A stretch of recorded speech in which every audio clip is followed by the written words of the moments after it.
देखो, current electricity में सबसे पहले आपको ये क्लियर होना चाहिए कि करंट जो है वो कौन कैरी करता है ना?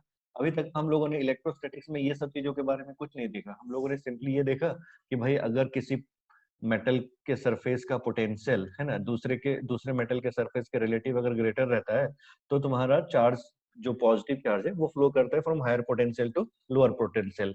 और ये क्यों फ्लो होता था? To reduce the energy of the system, है ना? To reduce the energy of the system. और वो एनर्जी जाएगा कहाँ? जो रिड्यूस हुआ, तो वो मोस्टली तुम्हारा हीट के फॉर्म में डेसिपेट हो जाता था, या किसी सिस्टम के फॉर्म में अगर हम उसको कन्वर्ट कर सकते हैं, स्टोरेज कर सकते हैं, तो कन्वर्ट करा सकते हैं या स्टोरेज करा सकते हैं, है ना? ये चीज़ था। तो मोस्टली आइडिया ये था कि हाई पोटेंशियल से लो पोटेंशियल पॉजिटिव चार्ज का फ्लो होता है। तो ये सारे कांसेप्ट तो चलो ओके था, लेकिन प्रॉब्लम कहाँ पर आया? जब हम हमारी इलेक्ट्रॉन की डिस्कवरी हुई।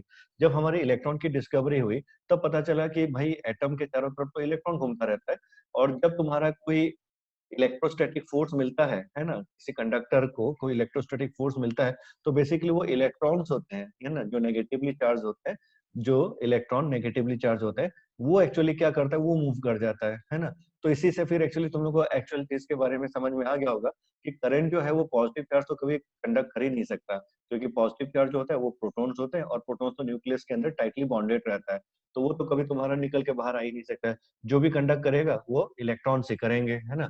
तो हालाँकि इलेक्ट्रॉन की डिस्कवरी के बाद ये सारे थ्योरीज़ जो है जो करंट के थ्योरीज़ थे, उसमें फिर से तुम्हारा इसे एक रिव्यू किया गया। लेकिन अभी भी हम क्लासिकल इलेक्ट्रोडायनामिक्स ही पढ़ रहे हैं, है ना? क्लासिकल इलेक्ट्रोडायनामिक्स में करंट भी आ जाएगा तुम्हारा। तो इसमें हम क्या है कि वही उसी समय जैसे कूलम्ब-वूलम्ब के समय में, ओम के समय में जो-जो चीज़ें उन लोग सोचे थे, उसी तरह से, है ना? तो आइडिया ये है कि देखो, ओम ने एक्सपेरिमेंट जब किया था, तो उसने क्या पाया था कि भाई हमारा करंट जो है हायर पोटेंशियल से लोअर पोटेंशियल की तरफ मूव करता है, ये उसका कहना था।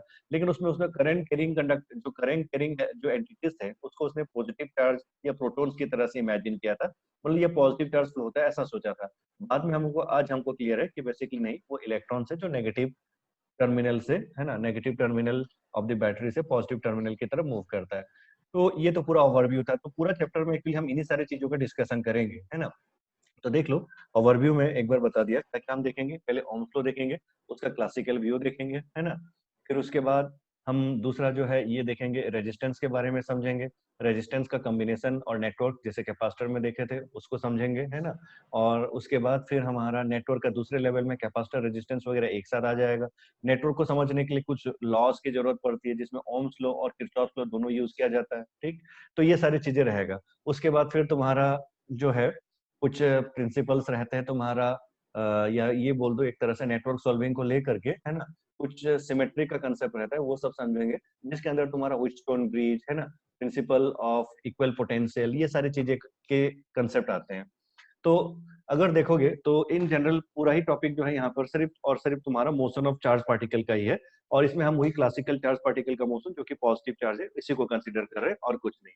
ठीक है, तो चलिए स्टार्ट करते हैं आज का टॉपिक। हम लोग यहाँ पे सबसे पहले करंट को जो देखने जा रहे हैं, है ना? तो देखो, एक और करंट का टॉपिक स्टार्ट होता है ओम से है, और सबसे पहले ओम ने क्या डिस्कवर किया था? तो ओम ने ये डिस्कवर किया था कि अगर हमारे पास कोई कंडक्टर है ऐसे, ठीक है, ये कोई कंडक्टर है, और कंडक्टर के अंदर मान लो तुम्हारे जो भी है चार्ज कैरियर जो भी होंगे, उसके अकॉर्डिंग जो भी उसने सोचा था, पॉजिटिव चार्ज, नेगेटिव चार्ज जो भी सोचा था, तो उसने ये क्या कर लिया, तुम्हारा एक बैटरी से कनेक्ट कर दिया। इस तरह से एक बैटरी से कनेक्ट कर दिया, और उसने ये पाया था कि ये कंडक्टर जो है ना? इसमें तुम्हारा जो है चार्ज का फ्लो होता है, और चार्ज का फ्लो कहाँ से कहाँ होता है? From positive to negative charge. और ये क्या चीज़ है? ये एक रेजिस्टेंस है ना? या एक कंडक्टर का रेजिस्टेंस आर, है ना? तो यहाँ पर उसने ये देखा था कि बैटरी को कोई भी अगर हम इस तरह से एक पोटेंशियल डिफरेंस एक कंडक्टर के अक्रॉस लगा देते हैं, है ना? तो यहाँ से करंट जो फ्लो करता है वो डायरेक्टली प्रोपोर्शनल होता है पोटेंशियल डिफरेंस जो बैटरी का रहता है ना? इनफैक्ट मतलब इस चीज़ को हम उल्टा बोल रहे हैं, है ना? हम इसमें ऐसा बोल सकते हैं कि जो अमाउंट ऑफ करंट है, जो I है ना? ये डायरेक्टली प्रोपोर्शनल होता है V के, ठीक है? क्योंकि देखो पोटेंशियल डिफरेंस जो बैटरी का रहेगा, है ना? जितना डिफरेंस रहेगा पोटेंशियल का, उतना ही तुम्हारा ज़्यादा करंट होगा। अब ये क्यों हो रहा है? इसको पहले एक बार इलेक्ट्रोस्टैटिक के नज़रिए से देखते हैं। देखो, याद करके, है ना? मैं रफ वर्क की तरफ दिखा रहा हूँ। देखो, याद करके चीज़ों को, जैसे हमारे पास अगर इस पोजीशन पे से ए पोजीशन पे V1 पोटेंशियल था, और दूसरा कोई पॉइंट है इसमें, है ना, B, उसका पोटेंशियल सपोज कर लो V2 था। अगर ये तुम्हारा पोटेंशियल डिफरेंस ज्यादा हुआ, है ना, इन दोनों के बीच में जो पोटेंशियल का डिफरेंस है delta we, if it is greater, है ना, छोटा पोटेंशियल डिफरेंस नहीं, लार्ज पोटेंशियल डिफरेंस है, मतलब ये एक तरह से क्या हम इसको एनर्जी के साथ नहीं रिलेट कर सकते? एनर्जी के टर्म में अगर रिलेट करेंगे तो हम इसको क्या कह सकते हैं? हम ऐसा बोल सकते हैं कि भाई हाँ, यहाँ पर हमारा हायर पोटेंशियल मतलब हायर पोटेंशियल एनर्जी, और यहाँ पे लो पोटेंशियल मतलब लो पोटेंशियल एनर्जी, तो एनर्जी का डिफरेंस ज्यादा हुआ कि नहीं, है ना? तो उसी तरह से डेल्टा भी ज्यादा होने का मतलब हो रहा है पोटेंशियल एनर्जी का चेंज हो ज्यादा है। तो पोटेंशियल एनर्जी और काइनेटिक एनर्जी में जो रिलेशन था, जो मैकेनिक्स में आप देख चुके हो, है ना, तो वही कंसेप्ट से आप यहाँ भी इंक्लूड, उसी आइडिया को यहाँ भी इंक्लूड कर सकते हो कि अगर तुम्हारा जो पोटेंशियल एनर्जी में जो चेंज था या लॉस था, है ना, तो किस फॉर्म में कन्वर्ट होगा? काइनेटिक एनर्जी के फॉर्म में, है ना? तो काइनेटिक एनर्जी के फॉर्म में जो कन्वर्ट होगा, है ना, किसका? पार्टिकल का, है ना? तो वही चीज अगर यहाँ पर इस टॉपिक में देखोगे तो यहाँ पर जो काइनेटिक एनर्जी का जो कंसेप्ट है उसको हम करंट के फॉर्म में लेंगे, और हम ये बोलते हैं कि जैसे ही तुम्हारा इस बैटरी का या ये जो सोर्स है उसका पोटेंशियल डिफरेंस अगर ज्यादा रहेगा तो, या वेरी करता है ना, तो करंट भी यहाँ पे वेरी करेगा। पोटेंशियल डिफरेंस बढ़ाओगे तो करंट भी बढ़ेगा, पोटेंशियल डिफरेंस घटाओगे तो करंट भी घटेगा, है ना? और ये जो लॉजिक है ओम ने हमें इस तरह से कहा था कि I is directly proportional to V। अब यहाँ पर अगर I is directly proportional to V है तुम्हारा, तो इसी को हम उल्टा करके ऐसा भी लिख सकते हैं, V is directly proportional to I, है ना? तो यहाँ पर आगे, है ना, ए V is directly proportional to I, तो प्रोपोर्शन को हटाते हैं तो एक कांस्टेंट आता है, और वो कांस्टेंट को हम क्या बोलते हैं? रेजिस्टेंस, है ना, R, है ना, रेजिस्टेंस। और ये रिलेशन हो गया V equal to I R, है ना? अब जैसे हमने कैपेसिटेंस के केस में देखा था कि व्हाट इज चार्ज क्यू, है ना, या चार्ज क्यू का रिलेशन एक कैपेसिटर में क्या था? तो Q is equal to C V. तो सी क्या चीज था? तो सी था तुम्हारा, है ना, चार्ज जो कैपेसिटेंस था वो क्या चीज था? तो सी था तुम्हारा क्यू अपॉन वी। ये तुम लोगों ने ऑब्जर्व किया था पिछले क्लास में। तो कैपेसिटेंस को तुमने किस तरह से डिफाइन किया था? As a amount of charge, है ना, अमाउंट ऑफ चार्ज, है ना, होल्डिंग पर यूनिट वोल्ट, क्योंकि जो सी था वो क्या था? क्यू बाई वी, है ना, अमाउंट ऑफ चार्ज, है ना, पर यूनिट, है ना, per unit change in potential difference, या पर यूनिट वोल्ट, ऐसा बोल करके हम लोग कहते थे उसको। तो उसी तरह से यहाँ पर अगर रेजिस्टेंस देखोगे तो रेजिस्टेंस का भी एक डेफिनेशन यहाँ पे निकलता है कि किस टर्म को रेजिस्टेंस बोलोगे, है ना? तो रेजिस्टेंस एक्चुअली क्या चीज है? तो रेजिस्टेंस एक्चुअली तुम्हारा यहाँ पर देखोगे तो it is V upon I, है ना, वी अपॉन आई, या delta V upon delta I. कितना चेंज पोटेंशियल का करोगे, है ना, तो कितना करंट मिलेगा उसका रेशियो, ठीक है? तो इसी चीज को हम एक्चुअली एक तरह से रेजिस्टेंस बोल रहे हैं। इसको डिफाइन कर सकते हो इस तरह से, change in potential per unit change in current, है ना, चेंज इन पोटेंशियल डिफरेंस या change in potential per unit change in current. इस रेशियो को एक्चुअली हम लोगों ने क्या कहा? रेजिस्टेंस कहा। बट अब ये तो मैथमेटिकल आइडिया हो गया, अब रेजिस्टेंस का फिजिकल मीनिंग क्या चीज है ना? तो जैसा वर्ड खुद एक्सप्लेन कर रहा है, रेजिस्टेंस किसी बॉडी या किसी किसी चीज में कुछ बाधा, है ना? तो यहाँ पे किस चीज का बाधा? तो देखो, अगर हम इसमें इमेजिन करें करंट फ्लो करता है, तो करंट अगर ऐसा फ्लो करेगा तो यहाँ पे अंदर जो मॉलिक्यूल्स होंगे या एटम्स होंगे, जो इसके करंट को फ्लो में जो रुकावट बनेंगे, उसी इफेक्ट को एक्चुअली हम एक तरह से रेजिस्टेंस कहते हैं। और उसी का जो जो रेजिस्टेंस है या जो हिंड्रेंस है, जो फ्लो करेगा करंट के पाथ में, है ना, जो हिंड्रेंस रहेगा, उसका कोई मेजरमेंट करने का मैथमेटिकल तरीका तो होना चाहिए। तो वही मैथमेटिकल तरीका और कुछ नहीं है, वो मैथमेटिकल तरीका जो है इज ए, उसको वी अपॉन आई का रेशियो हम लेते हैं। तो ये जो रेजिस्टेंस जो टर्म है, अगर हम इसको ग्राफिकली ऑब्जर्व करें तो इसमें और थोड़ा सा क्लियरिटी आता है। देखो, अगर हम एक ग्राफ बनाते हैं, सपोज इस ग्राफ में हम बोल दिए तुम्हारा ऊपर की तरफ तुम्हारा जो है, सपोज कर लो हमने पोटेंशियल ले लिया, वी और आई के लिए रिप्रेजेंट कर रहा हूँ, और नीचे की तरफ अगर हमने करंट को ले लिया, है ना, तो V directly proportional to I, तो V is equal to R I. यानी कि R अगर V बाय I है, तो V तुम्हारा एक तरह से परपेंडिकुलर, और I अगर बेस इस तरह से लेते हो, तो कुछ ऐसा ग्राफ बनेगा क्या? Straight line passing through origin, इस तरह का। देखो V is equal to R I जो ग्राफ है, ये कौन, मतलब ये जो इक्वेशन है, ये बिल्कुल मैथ्स का कौन सा इक्वेशन के जैसा हुआ? Y is equal to mx वाला ग्राफ की तरह से, है ना? तो y इक्वल टू mx वाले ग्राफ के जैसा है। तो y इक्वल टू mx वाले ग्राफ का जो जो शेप होता था कैसा होता था? एक स्ट्रेट लाइन ऐसा, है ना? अब इसमें चेक करके देख लो, अगर हम एक परपेंडिकुलर ड्रॉप करेंगे तो ये जो पोर्शन हो गया, ये हो गया तुम्हारा डेल्टा वी, और ये जो नीचे का पोर्शन हो गया, ये हो गया हमारा डेल्टा है। एंड से दिस एंगल इज थीटा, है ना? तो बताओ तो यहाँ पे फिगर में देखो, है ना, डेल्टा वी अपॉन डेल्टा आई, है ना, डेल्टा वी अपॉन डेल्टा आई, है ना, ये क्या चीज था? ये रेजिस्टेंस तो है ही, लेकिन ये ग्राफिकली और एक क्या चीज बता रहा है? वो टेन थीटा को भी रिप्रेजेंट कर रहा है ना? ग्राफिकली आपका टेन थीटा को भी रिप्रेजेंट करेगा। तो देखिए, यही चीज मैं आप लोगों को यहाँ पे समझाना चाह रहा था कि बेसिकली रेजिस्टेंस क्या चीज है? It is a ratio of potential difference upon change in unit change in current. Potential difference upon current, ये चीज है, ठीक है? और लॉजिकली क्या चीज था? करंट के पाथ में जो भी हिंड्रेंस आएगा, है ना, अब वो एक्चुअली प्रैक्टिकली क्या होता है वो हम आगे जब ड्रिप वेलोसिटी बोल के टॉपिक आएगा तो वहां पर समझाऊंगा। देखो आज मैंने यहाँ से स्टार्ट टॉपिक इसीलिए किया हूँ, तुम लोगों ने किसी ने कहा था कि करंट इलेक्ट्रिसिटी में तुम लोग को कुछ कुछ आएगा, तो मैं जल्दी से एक्चुअली नेटवर्क में जाना चाह रहा हूँ। ठीक है, दो क्लास में मैंने तुम लोग को पहले कैपेसिटर का जो है उस तक दोबारा लिंक अप करूंगा, और फिर उसके बाद जो है और थोड़ा सा जो हमको डिटेल में जो जाना रहता है करंट का कैलकुलेशंस का तरीका वगैरह है ना, उसके बाद मैं उसमें आऊंगा, क्योंकि कल हमारा एक क्लास मिस हो चुका है। ठीक है, और मुझे आज थोड़ा सा जो है स्पीड अप करके कैपेसिटर को लिंक अप करना है। ठीक है, तो मेन जो टॉपिक है सीधा उस पर फोकस कर रहा हूँ। तो मेन टॉपिक में हमारा ओम्स लॉ पहला आज का जो है,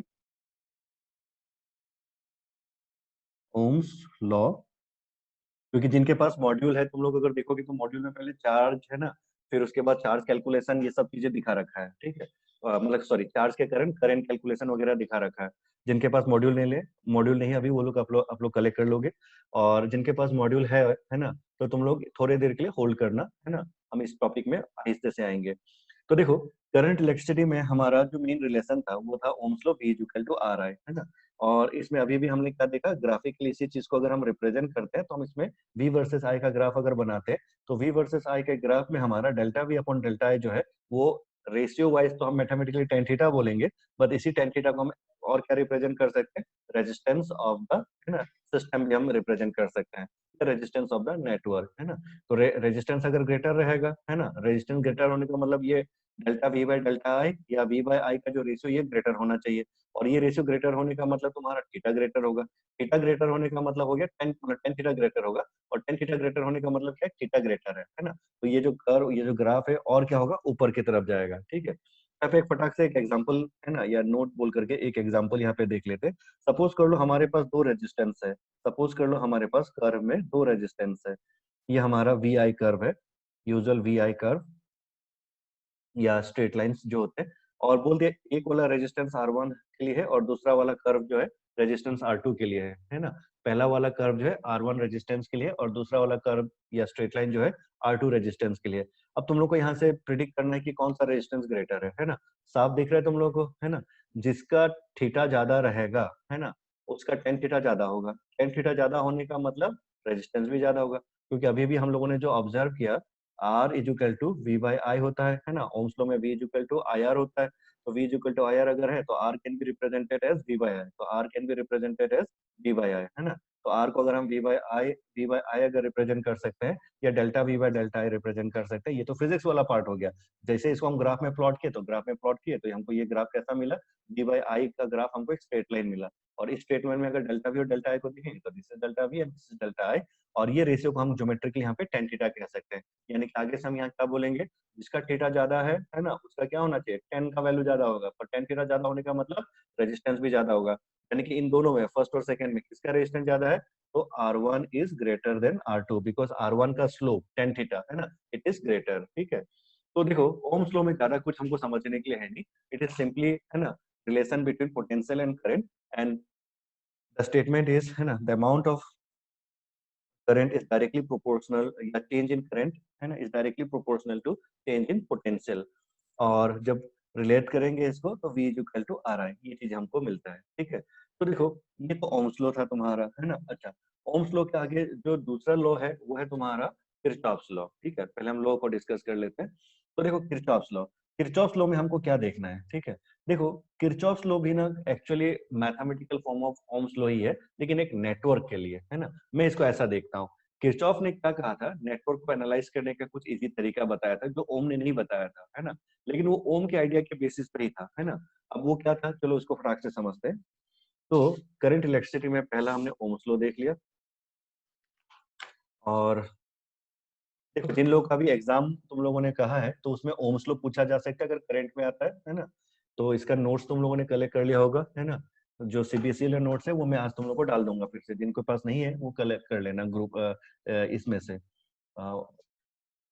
व्हाट्सएप ग्रुप में से। ठीक है, सीबीएसई नोट्स डाल दूंगा रात को। अच्छा, इसके बाद दूसरा पॉइंट तुम्हारा है ना किरचॉफ्स लॉ है ना। किरचॉफ ने देखो तुम्हारे नेटवर्क के बारे में कुछ एक्सप्लेनेशन दिया था, वो क्या क्या था। तो नेक्स्ट है किरचॉफ्स लॉ। किरचॉफ ने दो लॉ रिप्रेजेंट किया था है ना, दो लॉ पुट फॉरवर्ड किया था। पहला लॉ था तुम्हारा जंक्शन लॉ और दूसरा था उसका लूप लॉ, जंक्शन लॉ अब ये जंक्शन लॉ क्या था, है ना? देखो जंक्शन लॉ हमारा एक बहुत ही सिंपल सा वाटर के कंस्ट्रक्शन से हम समझ सकते हैं। जैसे वाटर के फ्लो का कंस्ट्रक्शन के लिए मैं तुम लोग को यहाँ पे एक फिगर दिखा रहा हूँ। देखो सपोज कर लो एक पानी का पाइप है, ये मोटा सा एक पानी का पाइप है और ये मोटा सा पानी का पाइप जो है तुम्हारा आगे जाकर के दो भागों में बट जा रहा है ऐसे, है ना? इस तरह से दो भागों में बट जा रहा है। अब बताओ इस तरह से अगर कोई पानी का पाइप रहता है तो यहाँ से जो पानी फ्लो होगा वो क्या होगा, कुछ इधर डिस्ट्रीब्यूट होगा, कुछ इधर डिस्ट्रीब्यूट होगा और according to cross section area, है ना, जिसकी जितनी जैसी कैपेसिटी रहेगी उस तरह से एक में ज्यादा एक में कम ऐसा चला जाएगा कि नहीं, है ना? तो देखो हम लेकिन इसमें एक चीज बोल सकते हैं कि नहीं, अगर यहाँ पे जो फ्लो ऑफ वाटर है उसको अगर हम लोग सपोज कर लो फ्लो को हम एफ से रिप्रेजेंट कर रहे हैं, एफ, है ना? तो अगर ये फ्लो जो है एफ है और यहाँ से अगर डिस्ट्रीब्यूट होने के बाद एक साइड में अगर वन हो गया F1 और दूसरी साइड में जो फ्लो का अमाउंट है उसको अगर हम F2 बोल रहे हैं तो F को हम क्या लिख सकते हैं, F को अपन लिख सकते हैं F1 प्लस F2, है ना? F को हम क्या लिख सकते हैं कि टोटल जो फ्लो था, है ना, F क्या चीज है यहाँ पे, फ्लो, है ना, फ्लो। F क्या चीज है, फ्लो। तो फ्लो जो है वो कुछ ऊपर F1 है ना और सेकंड कुछ F2, तो टोटल फ्लो जो था F वो कितना हो गया F1 प्लस F2, है ना? तो देखो बिल्कुल ऐसा ही कंसेप्ट कंसेप्ट तुम्हारा किसी नेटवर्क में भी रहता है। अब जैसे सपोज कर लो ये कोई नेटवर्क है और इस नेटवर्क में ये जो सिंबल है वो रेजिस्टेंस का सिंबल है, ठीक है? चलो एक और सिंबल यहाँ पे भी यूज कर लेता हूँ। ओम्स लॉ में ये तो हमने उसका फिजिकल स्ट्रक्चर देखा था कि कोई अगर इस तरह के कोई फिजिकल मेटेलिक बॉडी रहता है, बट इसी का सर्किट डायग्राम जो होता है वो ऐसा ऐसा दिखाया जाएगा। रेजिस्टेंस का सर्किट डायग्राम ऐसा जिगजैग जिगजैग रहता है ना? ये तुम लोगों ने क्लास 10 में भी देखा होगा। इसको रेजिस्टेंस बोलते हैं, ठीक है, आर। और फिर बैटरी के लिए तो सिंबल यूज करना सीख ही चुके हो, ये हो गया बैटरी। और ये इसको हम बोलेंगे इसका सर्किट डायग्राम, ठीक है? तो फिजिकली कोई भी अगर रेजिस्टेंस को बनाया जाता है ऐसा सिलिंड्रिकल, है ना, बनाया जाता है, तो इस तरह का सिलेंडर बनाया जाता है और उसकी का सर्किट डायग्राम है ऐसे जिगजैग जिगजैग वाला तुम्हारा जो है ब्रश टाइप का ये बना देते हैं नेटवर्क के लिए या सर्किट डायग्राम में। तो वही चीज मैं यहाँ पे सीधा दिखा रहा हूँ। तो देखो अगर तुम्हारे पास एक सर्किट में, है ना, एक इस तरह का कोई रेजिस्टेंस था, है ना, और फिर आगे जाकर के यहाँ पर ये रेजिस्टेंस अगर दो भागों में बट रहा है और सपोज कर लो, है ना, कोई करंट यहाँ से फ्लो कर रहा था। अब ऑब्वियसली बैटरी लगा के रखा हूंगा तो इसी करंट से करंट यूं ही फ्लो करेगा। तो जब करंट यहाँ से फ्लो करेगा, है ना, तो यहाँ जंक्शन में जाकर के ऐसा तो नहीं होगा कि सिर्फ एक तरफ जाएगा, है ना? क्योंकि यहाँ पर अगर ये तुम्हारा अगर जाने लायक यहाँ पे कुछ है ना, तो यहाँ भी चला जाएगा और डिपेंड करेगा इसका पोटेंशियल और इसके पोटेंशियल और इसका पोटेंशियल के ऊपर। मान लो यहाँ पे 10 वोल्ट, है ना, पोटेंशियल जो था यहाँ पे सपोज कर लो 10 वोल्ट, यहाँ पे मान लो 2 वोल्ट और यहाँ पे 3 वोल्ट, ठीक है, सपोज कर लो। यहाँ पोटेंशियल 10 वोल्ट, है ना, यहाँ 2 वोल्ट, यहाँ पे 3 वोल्ट, ठीक है? या 10 जूल पर कूलम लिख सकते हो, बट इलेक्ट्रोस्टैटिक में हम जूल पर कूलम टर्म को यूज कर सकते हैं, इस चैप्टर में नहीं, है ना? इस चैप्टर में जो साइंटिस्ट वोल्टा, है ना, वोल्टा को ऑनर करके हम लोगों ने जूल पर कूलम को वोल्ट लिखा गया। तो इसलिए जूल पर कूलम को यहाँ पे करंट इलेक्ट्रिसिटी में वोल्ट से ही रिप्रेजेंट करेंगे। तो यहाँ पे जैसे मैंने कहा 10 वोल्ट है और यहाँ पर 2 वोल्ट है, तो डिफरेंस है कि नहीं? हाँ है, पोटेंशियल डिफरेंस है, तो करंट फ्लो करेगा कि नहीं करेगा, तो यहाँ से यहाँ करंट जाएगा। ठीक उसी तरह से मैंने कहा यहाँ पे 3 वोल्ट है, तो यहाँ अगर 3 वोल्ट है तो यहाँ पर अगर 10 वोल्ट था, है ना, तो 10 और 3 डिफरेंस है ना, तो फिर यहाँ भी करंट फ्लो करेगा, है ना? तो उस तरह से एक्चुअली अगर देखोगे, सपोज कर लो यहाँ से अगर I1 करंट पास कर रहा था और यहाँ से अगर I2 करंट निकल गया और यहाँ से अगर I3 निकल गया, तो एज पर जंक्शन लॉ, है ना, जंक्शन लॉ हमको किरचॉफ ने क्या कहा था, जंक्शन लॉ में उसने ये कहा था I1 is equal to I2 plus I3, है ना? तो टोटल करंट, है ना, अगर आप एक जंक्शन में एड अप करोगे तो this will add up to zero. क्यों कहा ऐसा, देखो टोटल करंट, है ना, the algebraic sum of all the current in a junction add up to zero. क्यों? देखो I1 किसके बराबर है, I2 प्लस I3 के। तो अलजेब्रिक सम अगर सबका करोगे, मतलब I1, है ना, घुसा था जंक्शन में, I2 और I3 क्या हुआ, निकल गया, तो minus I2 minus I3 equal to क्या हो जाना चाहिए, जीरो, है ना? और ये होगा भी, क्योंकि जितना करंट आएगा, है ना, जंक्शन में रुका तो नहीं रहेगा। कैपेसिटर होता है तो वो चार्ज को होल्ड करके अपने अंदर रख लेता है, बट जंक्शन एक कनेक्शन है तो चार्ज को यहाँ कभी रखेगा नहीं, वो क्या करेगा, निकाल देगा, है ना? तो I1 is equal to I2 plus I3, ये जंक्शन लॉ कहा जाता है, क्योंकि बहुत ही सिंपल सा रूल था, ठीक है? अच्छा, इसके बाद जो तीसरा पॉइंट है वह, सॉरी, सेकंड पॉइंट जो है तुम्हारा, वो है तुम्हारा किरचॉफ का लूप लॉ। ये बहुत इंपॉर्टेंट लूप, ये लूप मतलब ये बहुत ही इंपॉर्टेंट लॉ है, किरचॉफ, है ना, लूप लॉ, जंक्शन लॉ और ये हो गया लूप लॉ। तो देखो किरचॉफ के जो लूप लॉ है ना, इसमें क्या स्पेशलिटी है, देखो मेरे नजरिए से देखोगे तो तुमको ये ओम्स लॉ ही लगेगा, है ना, बट उसको थोड़ा सा मैथमेटिकली क्या किया गया, रिफाइन किया गया है ना? क्या रिफाइन किया गया है, चलो समझते हैं इसको। पहले तो चलो एक बेसिक किरचॉफ लूप लॉ को रिप्रेजेंट करने के लिए एक नेटवर्क बनाते हैं। लूप कहा जा रहा है, इसका मतलब लूप होना चाहिए, है ना? तो चलो अभी भी थोड़ी देर पहले जो ओम्स लॉ देखा था, क्यों ना उसी को रिप्रेजेंट कर ले। देखो ये हमारा ओम्स लॉ वाला रेजिस्टेंस आर है ना, और तुम्हारा ये बैटरी जो कनेक्टेड था है ना, वी है ना, हो गया। ठीक है। अच्छा अब इसमें मैं बोलता हूँ कि चलो भैया हमको यहाँ पे ओम्स लॉ लिख के दो, तो ओम्स लॉ हमारा क्या लिखा जाएगा, तो Ohm's law will be V is equal to I R. यही चीज था अभी अभी हमने देखा, अगर सर्किट में अगर आई करंट फ्लो करता है, आई और वी एक दूसरे के प्रोपोर्शनल है, वी जितना चेंज करोगे उतने करंट चेंज होगा है ना, उसी प्रोपोर्शनलिटी में करंट चेंज होगा है ना, और जब प्रोपोर्शन को हटाओगे तो रेजिस्टेंस आ जाता था, तो that's why V is equal to I R, ये रिलेशन था हमारा। तो किरचॉफ्स लूप लॉ में वी इज इक्वल टू अगर आई आर है, इसी को थोड़ा सा मैथमेटिकली हम ऐसे नहीं कर सकते, v minus I R is equal to zero, है ना। क्या क्या मैंने, है ना, मैंने बस रीअरेंज किया और कुछ नहीं किया है ना, मैंने क्या किया, रीअरेंज किया, और जिसमें आई आर को मैंने लेफ्ट साइड लेके आ गए है ना, और आई आर को लेफ्ट साइड लेके आकर के एक इक्वेशन का फॉर्म बना दिया। अब देखो किरचॉफ का मैथमेटिकल फॉर्मेट कहने का ऐसा ही था है ना, करंट को लेकर भी उसने क्या कहा था कि algebraic sum of all the potential, sorry, algebraic sum of all the current across a junction adds up to zero, है ना। तो यहाँ पर भी उसने उसी तरह से कहा, algebraic sum of all the potential differences across a loop, है ना, algebraic sum of all the potential differences across a loop adds up to zero। जबकि ये देखा जाए तो सिंपली समझ में आ गया तुम लोगों को, ये तो ओम्स लॉ ही था। ओम्स लॉ में उसने क्या किया, इसको बस रीअरेंज कर दिया, V is equal to I R अगर बोलते हो तो इसमें ये दिखता है कि V is directly proportional to current, है ना। लेकिन यहाँ पर अगर ऐसा बोलते हो तो अब ये क्या हो रहा है, algebraic sum of all the potential difference. अब ये देखो ये एक रेजिस्टेंस है, इसके अक्रॉस पोटेंशियल डिफरेंस होगा, और बैटरी था इसके अक्रॉस पोटेंशियल डिफरेंस है, सबको ऐड अप करोगे तो क्या होना चाहिए, जीरो हो जाना चाहिए। अब होगा क्यों नहीं, वो तो तुम खुद ही समझ सकते हो, क्योंकि देख लो V का जो पोटेंशियल होगा वही पोटेंशियल रेजिस्टेंस के क्रॉस होगा, तो अपोजिट वे में लिखोगे तो ऐड अप करोगे तो जीरो होगा। बट इसी का थोड़ा सा हायर फॉर्म देख लेते हैं जो एक्चुअली नेटवर्क सॉल्विंग में काम आता है। अब जैसे इसी का हायर फॉर्म के लिए अगर देख ले, है ना, सपोज कर लो हमारे पास एक रेजिस्टेंस है, ठीक है, सपोज कर लो एक कैपेसिटर भी है, ठीक है, रेजिस्टेंस एक दो ठो नहीं डाल के सीधा कैपेसिटर ही ले लिया, चलो या चलो एक और रेजिस्टेंस ले लेता हूँ, ठीक है। सपोज कर लो ये रेजिस्टेंस R1 है, ये कैपेसिटर है C, है ना, और ये C1 बोल देता हूँ चलो, है ना, और ये दूसरा रेजिस्टेंस R2, है ना, और फिर ये तुम्हारा एक बैटरी से जोड़ दिया, ठीक है, ये तुम्हारा बैटरी इस तरह से। अब देखो ये भी तो एक नेटवर्क बन गया है ना। अब इस नेटवर्क में अगर देखोगे तो तुमको अच्छी तरह से पता है रेजिस्टेंस के अक्रॉस भी एक पोटेंशियल डिफरेंस आ रहा है, और वो कौन से फॉर्मूला से, V equal to I R, जो ओम ने दिया था है ना, V equal to I R, और ये आई आर जो टर्म है वो क्या है, इस रेजिस्टेंस के अक्रॉस है ना जो पोटेंशियल डिफरेंस है, जैसे ये टर्मिनल से लेकर ये टर्मिनल तक का रेजिस्टेंस का पोटेंशियल डिफरेंस जो है वो कितना हो जाएगा, आई आर। तो ठीक उसी तरह से यहाँ से लेकर यहाँ तक भी कुछ होगा, अब यहाँ से लेकर के यहाँ तक भी कुछ होगा, है ना, मतलब R1 के अक्रॉस और R2 के अक्रॉस। तो क्या C1 के अक्रॉस नहीं था क्या, C1 के अक्रॉस भी तो था, है ना। C1 के अक्रॉस कौन सा था, तो C1 के अक्रॉस याद करो अपना कौन सा था, तो C1 के अक्रॉस जो इलेक्ट्रिक फील्ड था, याद आ गया कि इलेक्ट्रिक फील्ड C1 के अंदर जो था, उसके अंदर इलेक्ट्रिक फील्ड के मौजूद होने से इलेक्ट्रिक फील्ड के एक एंड से दूसरे एंड में पोटेंशियल ड्रॉप करता था, तो इसके अंदर भी पोटेंशियल डिफरेंस आएगा, है ना।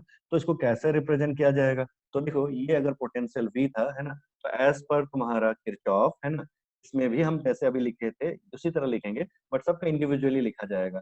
तो कैसे देखो, V है ना, ये पोटेंशियल सोर्स का हुआ, रेजिस्टेंस क्या करेगा, ये घटाएगा, C1 भी क्या करेगा, घटाएगा, R2 भी क्या करेगा, रिड्यूस करेगा, ऐसा हम बोलते हैं।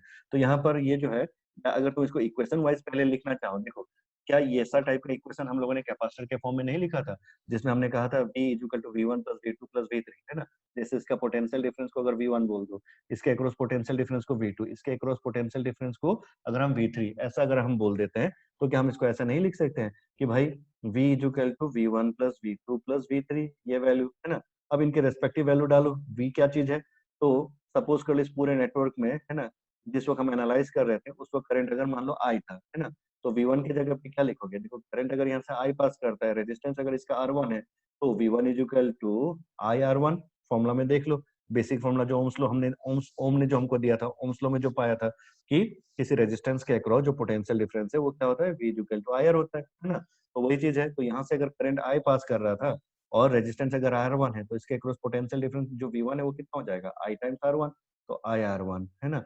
फिर V2 जो है, अब ये तो कैपेसिटर है, अब कैपेसिटर के अक्रॉस जो पोटेंशियल डिफरेंस का जो फॉर्मूला वो तो हम पहले से ही जानते हैं, कौन सा फॉर्मूला होता था, तो वो होता था Q बाई C। अब इसमें अगर चार्ज Q रहेगा ड्यू टू, है ना, चार्ज ये करंट जो फ्लो हो रहा है, तो दैट मीन्स क्या चीज है, चार्ज ही तो फ्लो हो रहा है, तो ये हो जाएगा तुम्हारा प्लस Q अपॉन C, है ना, Q अपॉन C1, है ना, वन C1 कैपेसिटेंस है, V3 के अक्रॉस करंट तो इससे भी वही जाएगा, एक ही सीरीज में सब लोग कनेक्टेड है, तो यहाँ पर तुम्हारा हो जाएगा प्लस तुम्हारा I इंटू R2, है ना। अब देखो तो इस रिलेशन को अगर हम रीअरेंज करें, है ना, सॉरी, है ना, इस रिलेशन को अगर हम रीअरेंज करें तो क्या हम इस इक्वेशन को ऐसा नहीं लिख सकते हैं, V माइनस, है ना, IR1 minus Q upon C1 minus I upon R2 is equal to 0। दिखा सबको, है ना। अब देखो ये जो इक्वेशन हमको देख रहा है, V minus IR1 minus Q upon C1 minus IR2, है ना, सो ये सारा एड अप करके अगर जीरो हो जा रहा है ना, यही तो तुम्हारा किरचॉफ का जो डेफिनेशन था कि पोटेंशियल डिफरेंस अक्रॉस, है ना, the algebraic sum of all the potential differences, है ना, अक्रॉस एनी क्लोज्ड लूप, है ना, क्लोज्ड लूप, है ना, क्लोज्ड लूप के अक्रॉस क्या होना चाहिए, जीरो होना चाहिए सबका अलजेब्रिक सम। तो यही जो है किरचॉफ का लूप लॉ कहा जाता है ना, इसको हम किरचॉफ का सेकंड लॉ कह रहे थे। तो यही किरचॉफ का जो है तुम्हारा लूप लॉ है तुम्हारा। अब इसमें आइडिया समझो, है ना, देखो कहने के लिए अगर थोड़ी देर पहले जो देख रहे थे ये V equal to I R, इसी को उल्टा कर दिया तो ये ओम्स लॉ से किरचॉफ लॉ बन गया।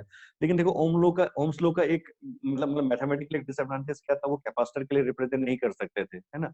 बट किरचॉफ का जो ये जो रिलेशन अभी आपने पाया है ना, ये रिलेशन, इसमें कैपेसिटर को भी आप इंक्लूड कर लिए, क्योंकि पोटेंशियल डिफरेंस मतलब वो क्या चीज था, एनर्जी का डिफरेंस था। पोटेंशियल डिफरेंस मतलब लॉजिकली एनर्जी का डिफरेंस था। तो एनर्जी का डिफरेंस तो किसी भी एलिमेंट के अक्रॉस हो सकता है ना। तो इसलिए रेजिस्टेंस के अक्रॉस, कैपेसिटर के अक्रॉस, या आगे देखोगे तो इंडक्टर बोल के आता है। इंडक्टर मतलब सोलिनॉइड कॉइल, है ना, कॉइल होता है ना। जैसे तुम्हारा कॉपर वायर है, कॉपर वायर को अगर तुमने गोल गोल गोल गोल लपेट दिया तो उसको हम बोलते हैं तुम्हारा कॉइल। और उसी कॉइल को जो है यहाँ पे फिजिक्स में सोलिनॉइड भी कहा जाता है या इंडक्टर भी कहा जाता है उसका प्रॉपर्टी के हिसाब से। तो इंडक्टर रहेगा तो उसके लिए फिर उसमें भी पोटेंशियल डिफरेंस अराइज होता है। तो ये हम आगे मैग्नेटिक फील्ड में देखेंगे, है ना। तो देख लो, तुम लोग को आई होप ये चीज समझ में आया है। ये दो लॉज जो बहुत ही इंपॉर्टेंट है सीबीएसई के पॉइंट ऑफ व्यू से, एक तो है तुम्हारा ओम्स लॉ और दूसरा हो गया तुम्हारा किरचॉफ्स लॉ, है ना। तो ओम्स लॉ में हम लोगों ने क्या देखा था कि V equal to I R, that is the main thing that you need to know, है ना। एंड ग्राफिकली आपको क्या नीड करना है, V वर्सेस I के ग्राफ में जो ग्राफ बनेगा वो एक स्ट्रेट लाइन बनेगा। The slope of the that straight line, है ना, विल गिव यू रेजिस्टेंस, है ना। पहला पॉइंट ये था। अच्छा, दूसरा फिर क्या था, किरचॉफ्स लॉ। किरचॉफ्स लॉ में क्या था, फर्स्ट लॉ था तुम्हारा जंक्शन लॉ, और जंक्शन लॉ में ये कहा गया कि net incoming current is equal to outgoing, net incoming current is equal to outgoing current, है ना। तो इनकमिंग करंट का टोटल जितना आएगा, है ना, वो इक्वल किसका होगा, आउटगोइंग करंट के होगा। Algebraic sum of all the current across the junction adds up to zero, है ना। ये चीज किरचॉफ का फर्स्ट लॉ के फॉर्म में था। सेकंड लॉ क्या था, सेकंड लॉ में और कुछ नहीं था, ओम्स लॉ को उसने रीमॉडिफाई किया। ओम्स लॉ को रीमॉडिफाई बस देख लो किस तरह से किया था, V इक्वल टू अगर आया है तो उसको रीअरेंज कर दे, V माइनस आया, तो V माइनस आया इज इक्वल टू जीरो। तो फिर पॉइंट वही था कि हमने इसको इतना माइनस में क्यों दिया, है ना, जरूरत तो नहीं थी, ये तो ओम का जैसे ही दिखता है ना। लेकिन इसमें कंसेप्ट ये हो गया था कि जब हम इस तरह से रिप्रेजेंट किए पोटेंशियल का कंसेप्ट को इंट्रोड्यूस करके, तो यहाँ पर एक्चुअली ये रिलेशन जो है और भी अपने साथ कई सारे एलिमेंट को इंक्लूड कर लिए, जैसे कैपेसिटेंस इंक्लूड कर लिया, आगे देखोगे इंडक्टर इंक्लूड कर लेगा, है ना। तो इसी कारण से हमने इसको अलग से माइनस कर दिया। नहीं तो इसकी कोई खास स्पेशलिटी नहीं थी, ये मैथमेटिकली ओनली तुम्हारा ओम्स लॉ का एक अलग रूपांतर है। अच्छा, इसमें देख लो तुम्हारा, इसलिए मैंने यहाँ पर दूसरा रिलेशन जो कैपेसिटर भी है उसको भी इंक्लूड करके दिखा दिया, है ना। एक नेटवर्क अगर इस तरह से, हाँ, पर पॉइंट ये था उसका डेफिनेशन सिर्फ लूप के लिए था, ठीक है, लूप होना चाहिए। तो लूप देखो ये कंप्लीट होना चाहिए, मतलब सर्किट इनकम्प्लीट नहीं होना चाहिए। और कंप्लीट सर्किट तभी होता है जब बैटरी के एक एंड से करंट जा रहा है और उसके दूसरे एंड पे आके घुसेगा, है ना। तो ये सिचुएशन होना चाहिए, इनकम्प्लीट नहीं होना चाहिए, लूप ओपन टाइप का नहीं होना चाहिए, ठीक है। ये उसका स्टेटमेंट में था। तो इसीलिए तुम्हारा यहाँ पर देख लो, जब बैटरी करंट यहाँ से ऐसा फ्लो करवा रहा है तो इस रेजिस्टेंस के अक्रॉस जैसे करंट पास करेगा तो रेजिस्टेंस के अक्रॉस भी पोटेंशियल डिफरेंस आएगा, और वो by Ohm's law V equal to I R, है ना। यानी कि इसके अक्रॉस तुम्हारा V1 जो कि IR1 हो जाएगा। अगर ये कैपेसिटर है C1 तो इसके अक्रॉस हो जाएगा तुम्हारा V2, और वो V2 हो गया Q अपॉन C, है ना, या Q अपॉन C1। और ये R2 है ना। अब देखो ये सीरीज कनेक्शन है, जितना कैपेसिटर के अंदर ये चार्ज डालेगा, है ना, उतना ही चार्ज दूसरे प्लेट से निकल भी जाएगा। ये तुम लोग समझ सकते हो, कैपेसिटर पढ़ चुके हो। देखो अगर मान लो बैटरी तुम्हारा कैपेसिटर के अंदर 10 कूलम चार्ज डालेगा, तो यहाँ से 10 कूलम चार्ज निकल भी जाएगा। क्यों निकल जाएगा, तभी तो भाई यहाँ पे पॉजिटिव चार्ज रहेगा इस प्लेट में, तो इस वाले में नेगेटिव चार्ज इंड्यूस होगा, है ना। तो नेगेटिव चार्ज इंड्यूस होने का मतलब पॉजिटिव चार्ज को क्या कर दिया, रिलीज किया, है कि नहीं, समझ में आ रहा है। तो देख लो, अगर यहाँ से पॉजिटिव चार्ज एंट्री किया, है ना, तो यहाँ ये फर्स्ट प्लेट जो है हो गया पॉजिटिवली चार्ज हो जाएगा, और फर्स्ट प्लेट जो है अगर पॉजिटिवली चार्ज प्लेट हो गया तो उसका एडजेसेंट प्लेट नेगेटिवली चार्ज हो जाएगा। लेकिन अगर जैसे ही नेगेटिव होता है तो वो अपना पॉजिटिव चार्ज को क्या करेगा, रिलीज करेगा। कितना करेगा, जितना पॉजिटिव चार्ज यहाँ पे था, है ना, क्योंकि उतना ही नेगेटिव चार्ज यहाँ इंड्यूस होगा। तो दैट्स वाई आपका अगर जब ये करंट आई फ्लो कर रहा था, है ना, तो इस कैपेसिटर का चार्जिंग हो रहा है ना, साथ ही साथ लेकिन करंट आई निकल भी जा रहा है, ऐसा नहीं कि ये ब्लॉक करके रख देगा, है ना। हाँ, लेकिन थोड़ी देर के बाद जरूर ब्लॉक हो जाएगा जब ये कैपेसिटर फुल्ली चार्ज हो जाता है, but that's a separate part, है ना। तो जिस वक्त करंट फ्लो कर रहा था, जैसे फिगर में दिखा रहा है, उस मोमेंट के लिए अगर आप रिप्रेजेंट करोगे तो V is equal to V1 potential difference across R1, V2 potential difference across C1 and V3 potential difference across CR2, है ना। तो इस तरह से हमने इक्वेशन लिख लिया, और इसी को अगर आप सबके रिस्पेक्टिव वैल्यूज डाल दो, V1 के जगह पे IR1, C1 के कारण जो पोटेंशियल डिफरेंस V2 था उसमें हम पहले पढ़ चुके, it will be Q upon C1, है ना। R2 के लिए, है ना, I upon sorry I into R2। तो यहाँ से इसको रीअरेंज करोगे तो V minus IR1 minus Q upon C1 minus IR2 is equal to 0। तो ये कौन सा लॉ बन गया? ये किरचॉफ्स का ही लॉ है, जिसमें आपने क्या कहा था, अक्रॉस ए लूप, है ना, अक्रॉस ए लूप, है ना, the algebraic sum of all the potential differences, है ना, adds up to 0, है ना। ये उसका स्टेटमेंट इस तरह से था, जो मैं आपको बेहतर तरीके से लिखित फॉर्म के लिए आपको जो मतलब डिफाइन जो डेफिनेशन जो लिखना है, तो वो आप लोगों को जो है मैं ये क्या है तुम्हारा नोट्स जो दूंगा सीबीएसई वाला, उसमें ये आपको अच्छे से मिल जाएगा, ठीक है।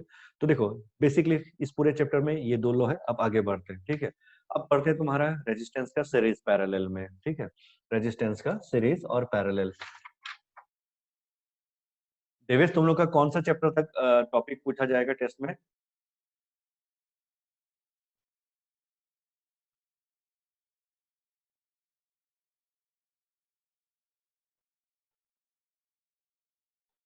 देवेश, किस टॉपिक तक आएगा? हमारा नहीं आ रहा टेस्ट। किसका टेस्ट था?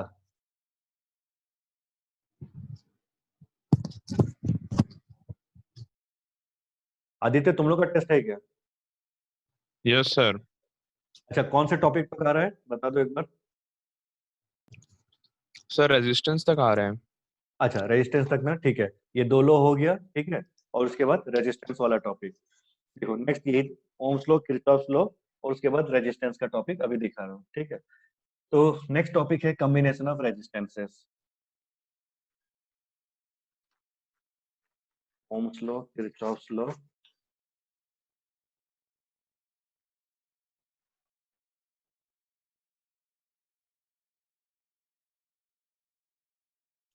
तो नेक्स्ट आपका टॉपिक है कॉम्बिनेशन ऑफ रेजिस्टेंस। देखो करंट इलेक्ट्रिसिटी ना इलेक्ट्रोस्टैटिक से बहुत ही इजी है, बहुत ही इजी है। तुम्हारा जितना इलेक्ट्रोस्टैटिक माथा मारा था ना, ऐसा यहाँ पे कुछ भी नहीं है, सीधा सीधा है। दो तीन लॉज है ना, नेटवर्क है, ऑलरेडी ऑलरेडी नेटवर्क सॉल्व करना बहुत सीख चुके हो, बस वही सारी चीजों का रिपीटेशन हो रहा है। तो कॉम्बिनेशन ऑफ रेजिस्टेंस,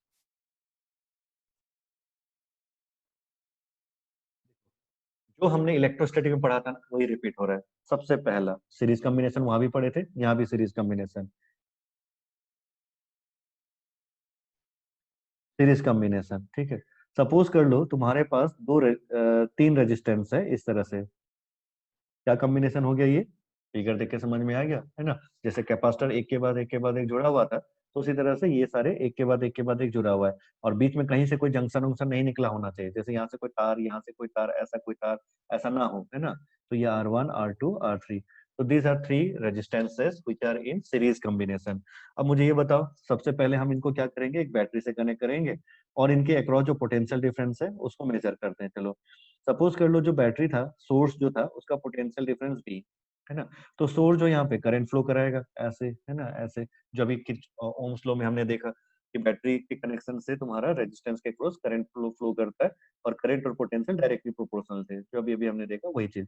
लेकिन अब देख लो, यहाँ से अगर करंट आई फ्लो करता है ना, तो इस बैटरी का जो पोटेंशियल डिफरेंस जो V था, है ना, वो पूरा सिर्फ एक ही रेजिस्टेंस के अक्रॉस तो नहीं निकलेगा, है ना। कुछ इसके अक्रॉस डिफरेंस आएगा, कुछ इसके अक्रॉस, कुछ इसके अक्रॉस, है ना। तो देख लो, यहाँ से यहाँ तक जो पोटेंशियल डिफरेंस जो ड्रॉप करेगा, या जो डिफरेंस हमको मिलेगा, उसको V1 बोल देता हूँ, जैसे कैपेसिटर के केस में किए थे। उसी तरह से यहाँ से यहाँ तक V2, और यहाँ से यहाँ तक सपोज कर लो V3, ठीक है। लेकिन बताओ तो, है ना, क्या यहाँ पे करंट सब में सेम नहीं होगा, है ना। यहाँ पे जैसे मैंने कहा, कोई जंक्शन है ही नहीं बीच में, कोई कनेक्शन का तार यहाँ से कुछ नहीं है, तो जो करंट आई यहाँ से फ्लो करेगा वही तो, है ना, जो मेन करंट आई जो रहेगा, वही करंट सबसे फ्लो करेगा, R1 से भी, R2 से भी, R3 से भी। तो क्या हम इसे इसमें जो तुम्हारा जो पोटेंशियल का रिलेशन है, इसको हम ऐसे नहीं लिख सकते हैं, V is equal to V1 plus V2 plus V3, है ना। Total potential difference V equal to V1 plus V2 plus V3, जैसे अभी तुम करते हुए आए बार बार वही चीज का रिपीटेशन। तो फिर इसमें अगर चीजों को रिप्रेजेंट कर दो, है ना, उनके रेस्पेक्टिव वैल्यूज से, जैसे V1 के जगह पे अपन क्या लिख सकते हैं, IR, है ना, बट इसमें I तो I है, रेजिस्टेंस R के जगह पे R1, V2 के जगह पे IR2, V3 के जगह पे, सॉरी, V3 के जगह पे तुम्हारा IR3, है ना। इस तरह से ये सारे टर्म्स है ना। अब देखो यहाँ से आई आई आई कॉमन लेकर के नीचे लेके आ जाओ, राइट हैंड साइड में, राइट हैंड साइड से लेफ्ट हैंड साइड लेके आ जाओ। तो V upon I equal to R1 plus R2 plus R3, ये बचेगा। But what is this ratio V upon I, तो ये रेशियो तो फिर से रेजिस्टेंस ही है, तो इसलिए R इक्विवेलेंट इक्वल टू, है ना, R1 plus R2 plus R3 ये होता है। R equivalent equal to R1 plus R2 plus R3, है ना। देखो फॉर्मूला का डिफरेंस है, ठीक है। आप कैपेसिटर का फॉर्मूला याद कीजिए। कैपेसिटर के फॉर्मूला में आपने क्या पाया था, देखिए कैपेसिटर के फॉर्मूला में आपने ये पाया था कि कैपेसिटर जब सीरीज में कनेक्ट होते हैं तो इक्विवेलेंट कैपेसिटेंस का value 1/C equal to 1/C1 plus 1/C2 plus 1/C3, ये फॉर्मेट आता था, है ना। लेकिन यहाँ पे उल्टा आ गया, यहाँ पे क्या आ गया, डायरेक्ट रेजिस्टेंसेस की वैल्यू का लीनियर एडिशन हो रहा है ना। देखो कैपेसिटर का केस में तुम अगर देखोगे तो वहां पे रिलेशन Q अपॉन C का आता था पोटेंशियल डिफरेंस के लिए, क्योंकि रेजिस्टेंस के लिए आई आर, है ना, डायरेक्ट प्रोपोर्शनल है ना, ये पोटेंशियल और करंट के बीच का रिलेशन, ये हमने पढ़ ही रखा है। तो इसलिए यहाँ पर रिलेशन इस तरह से आ गया। लेकिन ध्यान रखना, बार बार बता रहा हूँ, है ना, कंसेप्ट में चेंज नहीं है, ध्यान देना। फॉर्मूला भले चेंज हो रहा है ना, लेकिन नेटवर्क सॉल्व करते वक्त कंसेप्ट में चेंज बिल्कुल भी नहीं आएगा। जो कंसेप्ट आप सीरीज कॉम्बिनेशन के लिए लगाओगे, वही कंसेप्ट आप रेजिस्टेंस के साथ साथ कैपेसिटर में भी वही कंसेप्ट लगाओगे, क्योंकि मेन फॉर्मूला तो मतलब मेन लॉजिक तो वही है ना। देखो बैटरीज ने जो पोटेंशियल डिफरेंस प्रोवाइड किया था, वो कुछ कुछ डिस्ट्रीब्यूट होगी हर रेजिस्टेंस में, पहले वाले में V1, सेकंड वाले में V2, थर्ड वाले में V3, तो इसलिए V equal to V1 plus V2 plus V3, capacitor में भी तो वही था। तो मेन तो प्रॉब्लम सॉल्विंग के जब नेटवर्क का प्रॉब्लम सॉल्विंग करोगे ना, तो रिलेशन में या रिलेशन बनाते हो कोई चेंजेस नहीं आता है ना। आप फॉर्मूला लगाओगे तो कैपेसिटेंस के लिए अलग हो गया, रेजिस्टेंस के लिए अलग होगा, इतना ध्यान रखना, ठीक है। क्योंकि सीरीज कॉम्बिनेशन में कैपेसिटर का फॉर्मूला आ जाता था 1/C equal to 1/C1 plus 1/C2, ये फॉर्मेट है ना। बट रेजिस्टेंस के लिए क्या रहेगा, सिंपली उनका एडिशन रेजिस्टेंस है इसका। तो चलो, ये तो हम लोगों ने देख लिया अभी अभी तुम्हारा सीरीज कॉम्बिनेशन ऑफ कैपेसिटर्स, है ना। तो सीरीज कॉम्बिनेशन में क्या आया ये हमने देख लिया। अच्छा ठीक, उसी तरह से चलो नेक्स्ट देखते हैं तुम्हारा पैरेलल कॉम्बिनेशन। तो देखो पैरेलल कॉम्बिनेशन का इफेक्ट,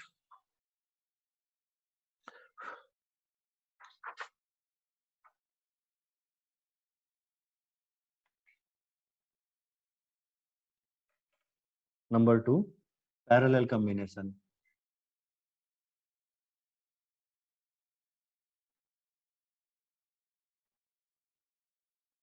देखो पैरेलल कॉम्बिनेशन में वैसे ही जैसे कैपेसिटर में देखा था, चलो पैरेलली रेजिस्टेंस को भी कनेक्ट कर देते हैं। ये कोई मेटेलिक रेजिस्टेंस, ये कोई अनदर मेटल, है ना, ये कोई तीसरा मेटल, है ना, आपस में ये सारे जुड़े हुए हैं इस तरह से।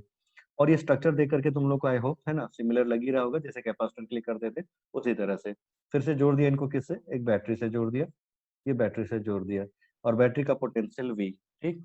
ये रेजिस्टेंस R1, दूसरा ऊपर वाला R2, लास्ट वाला R3, ठीक है। इस तरह से तीन बैटरीज हम तीन रेजिस्टेंसेस हम लोगों ने पैरेलली कनेक्ट कर लिया, और सबको एक ही कॉमन बैटरी से जोड़ दिया, एक ही कॉमन बैटरी से जोड़ दिया, जिसको हमने कहा V। अब देख लो, अगर ये बैटरी अगर करंट देता है, सपोज आई करंट दे रहा है ना, तो आई सिर्फ एक से तो नहीं पास कर चला जाएगा। ये एक तरह से क्या है, पानी के फ्लो के कंस्ट्रक्शन से सोचोगे, अगर इस तरह से पाइप पाइप पानी का पाइप लगा रहता है, तो कुछ यहाँ से जाएगा, कुछ यहाँ से जाएगा, कुछ यहाँ से जाएगा, है ना। और सबका अलग अलग रहेगा, क्योंकि सबका रेजिस्टेंस अलग अलग है। तो उसी तरह यहाँ पर भी है, सपोज कर लो ऊपर वाले से I1 चला गया करंट, नीचे वाले से अगर I2 चला गया, और लास्ट वाले से अगर I3 चला गया, है ना, तो ऑल द करेंट्स जो I1 I2 I3, है ना, जो रेस्पेक्टिव अपने अपने रेजिस्टेंस R1 R2 R3 से जो पास किया, है ना, तो क्या इसको हम यहाँ पर as per junction law, Kirchhoff का जंक्शन लॉ क्या लिख सकते हैं। देखो ये एक जंक्शन हो गया, जंक्शन मतलब जिसमें नेट करंट आया था, है ना, मतलब जहां से कनेक्शंस वगैरह बनता है ना, वही जंक्शन है। तो ये कनेक्शन वगैरह जहां से बन रहा था, इस पॉइंट से देख लो, आई करंट घुस रहा था, और कितना करंट निकल गया, I1 I2 I3 निकल गया, है ना। तो यहाँ पर अपन क्या लिख सकते हैं, as per junction law, as per junction law या किरचॉफ जंक्शन लॉ एक ही बात है, I1 प्लस या आई इज इक्वल टू क्या है, I1 plus I2 plus I3, है ना, I is equal to I1 plus I2 plus I3, ये हो गया हमारा जंक्शन लॉ। अब बताओ हमारा यहाँ पर I1 के जगह पे मैं क्या लिख सकता हूँ, देखो ये I1 करंट यहाँ से पास कर रहा है, इसके अक्रॉस रेजिस्टेंस R1 है, पर ये जो यहाँ से लेकर यहाँ तक जो पोटेंशियल डिफरेंस है वो तो बैटरी का ही है ना। डायरेक्ट बैटरी तो तुम्हारा यहाँ से जुड़ गया, R1 से जुड़ गया, तो V इक्वल टू I1R1 होगा कि नहीं, है ना। तो देखो वही चीज यहाँ पे लिख रहा हूँ, V इक्वल टू I1R1, है ना। तो I1 के जगह पे अपन क्या लिख सकते हैं, I1 के जगह पे V अपॉन R1 ये लिख सकते हैं। तो वही चीज जो है तुम्हारा यहाँ पर दिखाओ, है ना, या यहाँ पे रिप्रेजेंट कर लो। तो I इक्वल टू I1 की जगह पे अपन लिख दिए पहले वाले के लिए V upon R1। Similarly R2 resistance देखो ये भी डायरेक्टली बैटरी से ही कनेक्टेड है, तो इस R2 के अक्रॉस भी जो पोटेंशियल डिफरेंस है वो भी V है, तो इसलिए ये भी हो गया तुम्हारा V अपॉन R2। और लास्ट वाला भी अगर देखोगे सेम वही है आइडिया, तो V अपॉन R3, है ना। तो V अपॉन R3।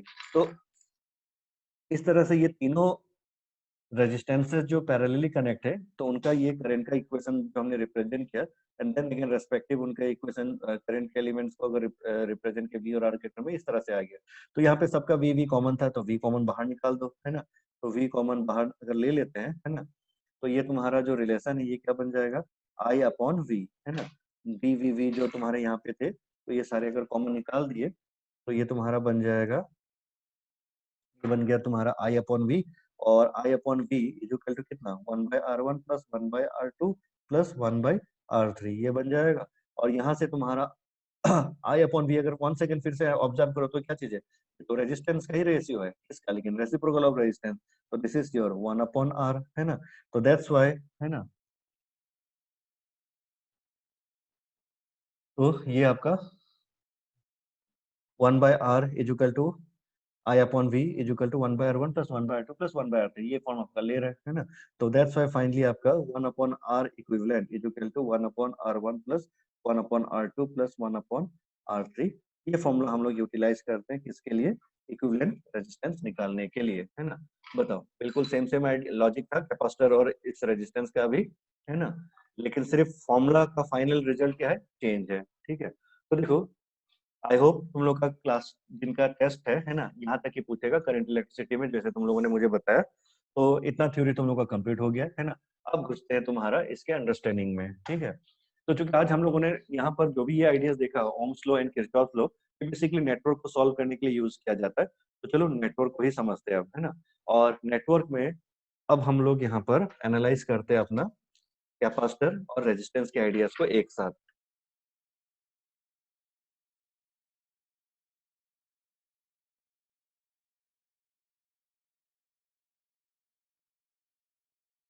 तो चलो नेक्स्ट टॉपिक तुम्हारा है अंडरस्टैंडिंग नेटवर्क। तो देखो रेजिस्टेंस में जिस तरह का नेटवर्क एनालिसिस हम करेंगे ना, वही चीज तुम पैरेलल कैपेसिटर में भी कर सकते हो, है ना।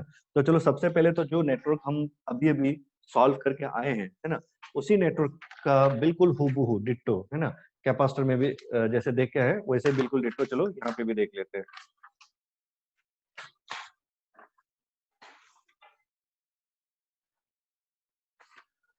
जंक्शन लो, किरचॉफ लो,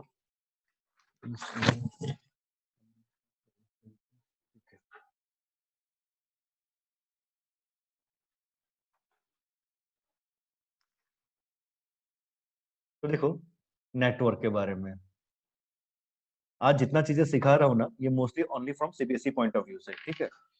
तो देख लो नेक्स्ट है तुम्हारा सॉल्विंग नेटवर्क।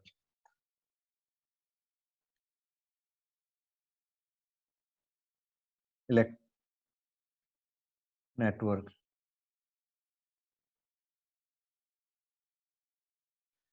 सबसे पहला आइडिया रेजिस्टेंस का सीरीज एंड पैरेलल का इफेक्टिव वैल्यू निकालना, है ना। पहला एग्जांपल देखते ही तुम लोग बता दोगे, पर फिर भी, है ना, क्योंकि हम लोग आज बोर्ड के पॉइंट ऑफ व्यू से एनालाइज कर रहे चीजों को। देखो ये रेजिस्टेंस आर है, ये ट्वाइस आर हुआ, है ना, एंड ये आर हुआ, ठीक है। सबसे बेसिक क्वेश्चन से स्टार्ट कर रहा हूँ, ठीक है। बताओ इन तीनों रेजिस्टेंस का इफेक्टिव वैल्यू क्या आएगा।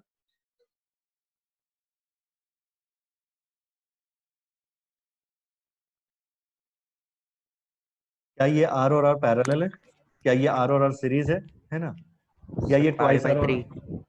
आ गया सबका, ठीक है। चलो बहुत सिंपल सा है। देखो इसमें क्या था, ये दोनों पैरेलल हो रहा है, दिख ही रहा है फिगर में, है ना। क्यों फिगर में पैरेलल बोल रहे हो, क्योंकि ये पॉइंट और ये पॉइंट का इनका जो जंक्शन है वो कॉमन है। तो ऊपर वाला आर और नीचे वाला ट्वाइस आर का जो पोटेंशियल डिफरेंस है वो तो सेम ही आएगा, तो this is considered as parallel. तो इन दोनों को पैरेलल बोलने के बाद उसके साथ फिर ये दूसरा वाला आर क्या है, वो सीरीज कॉम्बिनेशन है। तो बताओ तुम्हारा आर और ट्वाइस आर का इफेक्टिव वैल्यू है ना। तो देखो फिर से फॉर्मूला एक लिख के रख लेते हैं, है ना। और फॉर्मूला के लिए हम यहाँ पे देख लो, इसीलिए मैंने ये कंसिडर किया बेसिक एग्जांपल। अगर दो रेजिस्टेंस तुम्हारा सीधा दो दो वाला अगर पैरेलल में रहता है ना, तो उसका रिजल्ट डायरेक्टली याद रख लो। R1 और R2 डायरेक्टली अगर तुम्हारा है ना, सिर्फ दो ही रेजिस्टेंस अगर दिया जाता है, तो ऐसे नेटवर्क के लिए हम सीधा इक्विवेलेंट वैल्यू क्या लिख सकते हैं वो देख लो। 1/R equal to 1/R1 plus 1/R2 ये है हमारा। तो अगर ये 1/R equal to 1/R1 plus 1/R2 है, व्हिच इंप्लाइज है ना 1/R इक्वल टू एलसीएम हो जाएगा R1 इंटू R2, और न्यूमरेटर में चला जाएगा R2 plus R1। But R2 plus R1 को उल्टा करके सीधा R1 प्लस R2 रीअरेंज करके लिख दिया बढ़िया से, ठीक है। तो फिर फाइनली तुम्हारा R इक्विवेलेंट है ना, R इक्विवेलेंट जो है उसको अपन क्या लिख सकते हैं ऐसे दो रेजिस्टेंस के लिए, R1 R2 divided by R1 plus R2। ये फॉर्मूला आप यूज कर लो डायरेक्टली जब भी दो रेजिस्टेंस के कॉम्बिनेशन का केस रहता है ना, ये फॉर्मूला डायरेक्टली यूज कर लिया करो, ठीक है। तो देखो अपन यहाँ पर सीधा बोल सकते हैं आर और ट्वाइस आर के लिए है ना, जो भी वैल्यू बनेगा उसको अगर आर डैश बोल दे तो ये हो जाएगा आर इंटू ट्वाइस आर है ना। So R into twice R divided by R plus twice R है ना, divided by R plus twice R. ये डायरेक्ट फॉर्मूला देख लो, R into R one into R two divided by R one plus R two. तो R one into R two divided by R one plus R two, ये form है ना। तो ये effect कितना, ये कितना वैल्यू दिखा रहा है, तो ये आ जाएगा आपका 2 टाइम्स ऑफ आर का स्क्वायर और नीचे आ जाएगा 3R है ना। 2 टाइम्स ऑफ आर का स्क्वायर हुआ और नीचे तुम्हारा 2R प्लस आर 3R, तो एक आर ऊपर नीचे कट गया। तो आर डेस का वैल्यू कितना पाया, तो आर डेस का वैल्यू हम लोग पा रहे हैं 2R/3। तो आर डेस का वैल्यू हमने पाया 2R/3। बट ये जो 2R/3 है ना, वो कौन सा हुआ इन दोनों का इक्विवेलेंट। तो उसको जैसे हम लोग फिगर में सिंप्लीफाई करते हुए जाते हैं वैसे लिखें, तो ये हो गया तुम्हारा आर और ट्वाइस आर का है ना, वो हो गया तुम्हारा 2R/3। और उसके साथ ये दूसरा वाला आर क्या कॉम्बिनेशन दिखा रहा है, तो ये पैरेलल सीरीज कॉम्बिनेशन दिखा रहा है। तो ये सीरीज कॉम्बिनेशन अगर है तो इनका आर इक्विवेलेंट क्या हो जाएगा, so finally R equivalent will be, ये तो सीरीज कॉम्बिनेशन है तो आर प्लस 2R/3 कितना आ गया फिर है ना, एलसीएम 3 ले लो है ना। यहाँ पे तुम्हारा आर था तो 3R प्लस 2R, सो 5R/3 आ गया आंसर सबका है ना। ये तो बस एक सिंपल आइडिया था है ना, बेसिकली ये फॉर्मूला को अंडरस्टैंड कराने के लिए डायरेक्टली यहाँ एक एग्जांपल ये देख लिया। तो चलो आई होप यहाँ पे किसी को कोई डाउट नहीं होना चाहिए है ना। अब लेकिन कंसेप्ट हम लोग करंट का कैलकुलेशन का करते हैं, करंट पोटेंशियल डिफरेंस इन सब चीजों का, ठीक है। तो चलो दूसरा स्लाइड।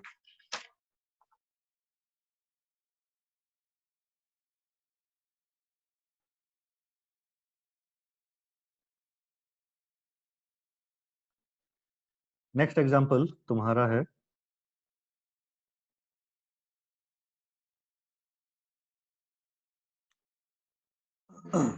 अच्छा, हम लोग सिमेट्री का जो कंसेप्ट है एक बार इसको समझ लेते हैं है ना एग्जांपल के थ्रू से पहले। देखो अगर मेरे पास दो रेजिस्टेंस इस तरह से रहता है,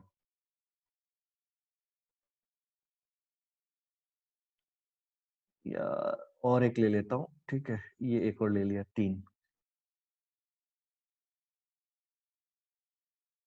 ठीक है। और देखो कोई मिस मत करना इस कंसेप्ट में, ये बहुत इंपॉर्टेंट कंसेप्ट अभी देखने जा रहे हैं।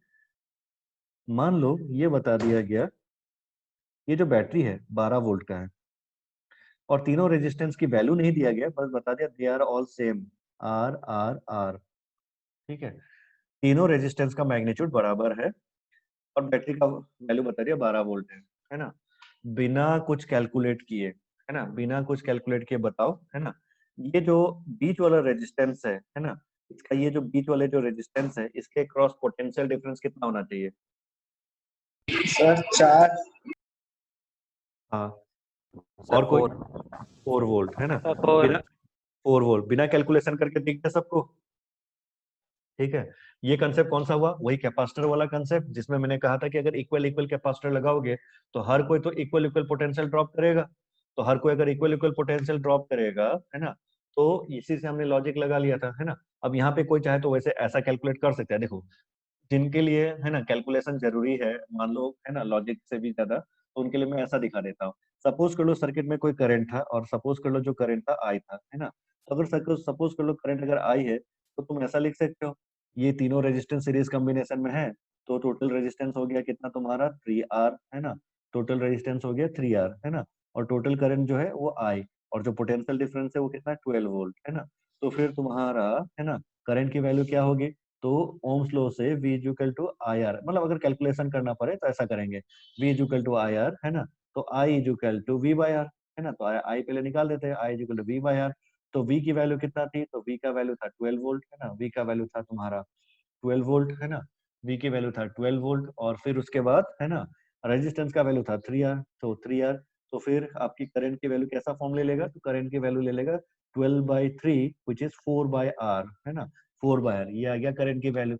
अब बताओ तुम्हारा पहला वाला रेजिस्टेंस जो है ना, देखो उसके अक्रॉस, पहला वाला जो रेजिस्टेंस है उसके अक्रॉस पोटेंशियल डिफरेंस कितना बनेगा, लेट्स से V1 उसको बोल देते हैं, और उससे करंट कितना पास कर रहा है I, है ना, रेजिस्टेंस उसका कितना है R, तो आई आर उसके अक्रॉस पोटेंशियल डिफरेंस। बट जैसे आप आई की वैल्यू डालोगे तो आई की वैल्यू तो 4/R था इनटू आर, तो आर आर कैंसिल हो गया तो 4 रह गया, तो therefore V1 is equal to कितना आया, 4 वोल्ट। तो V2 भी उसी तरह से क्या आएगा, सेकंड रेजिस्टेंस के अक्रॉस भी 4 वोल्ट, थर्ड रेजिस्टर के अक्रॉस भी क्या आ जाएगा, 4 वोल्ट, है ना।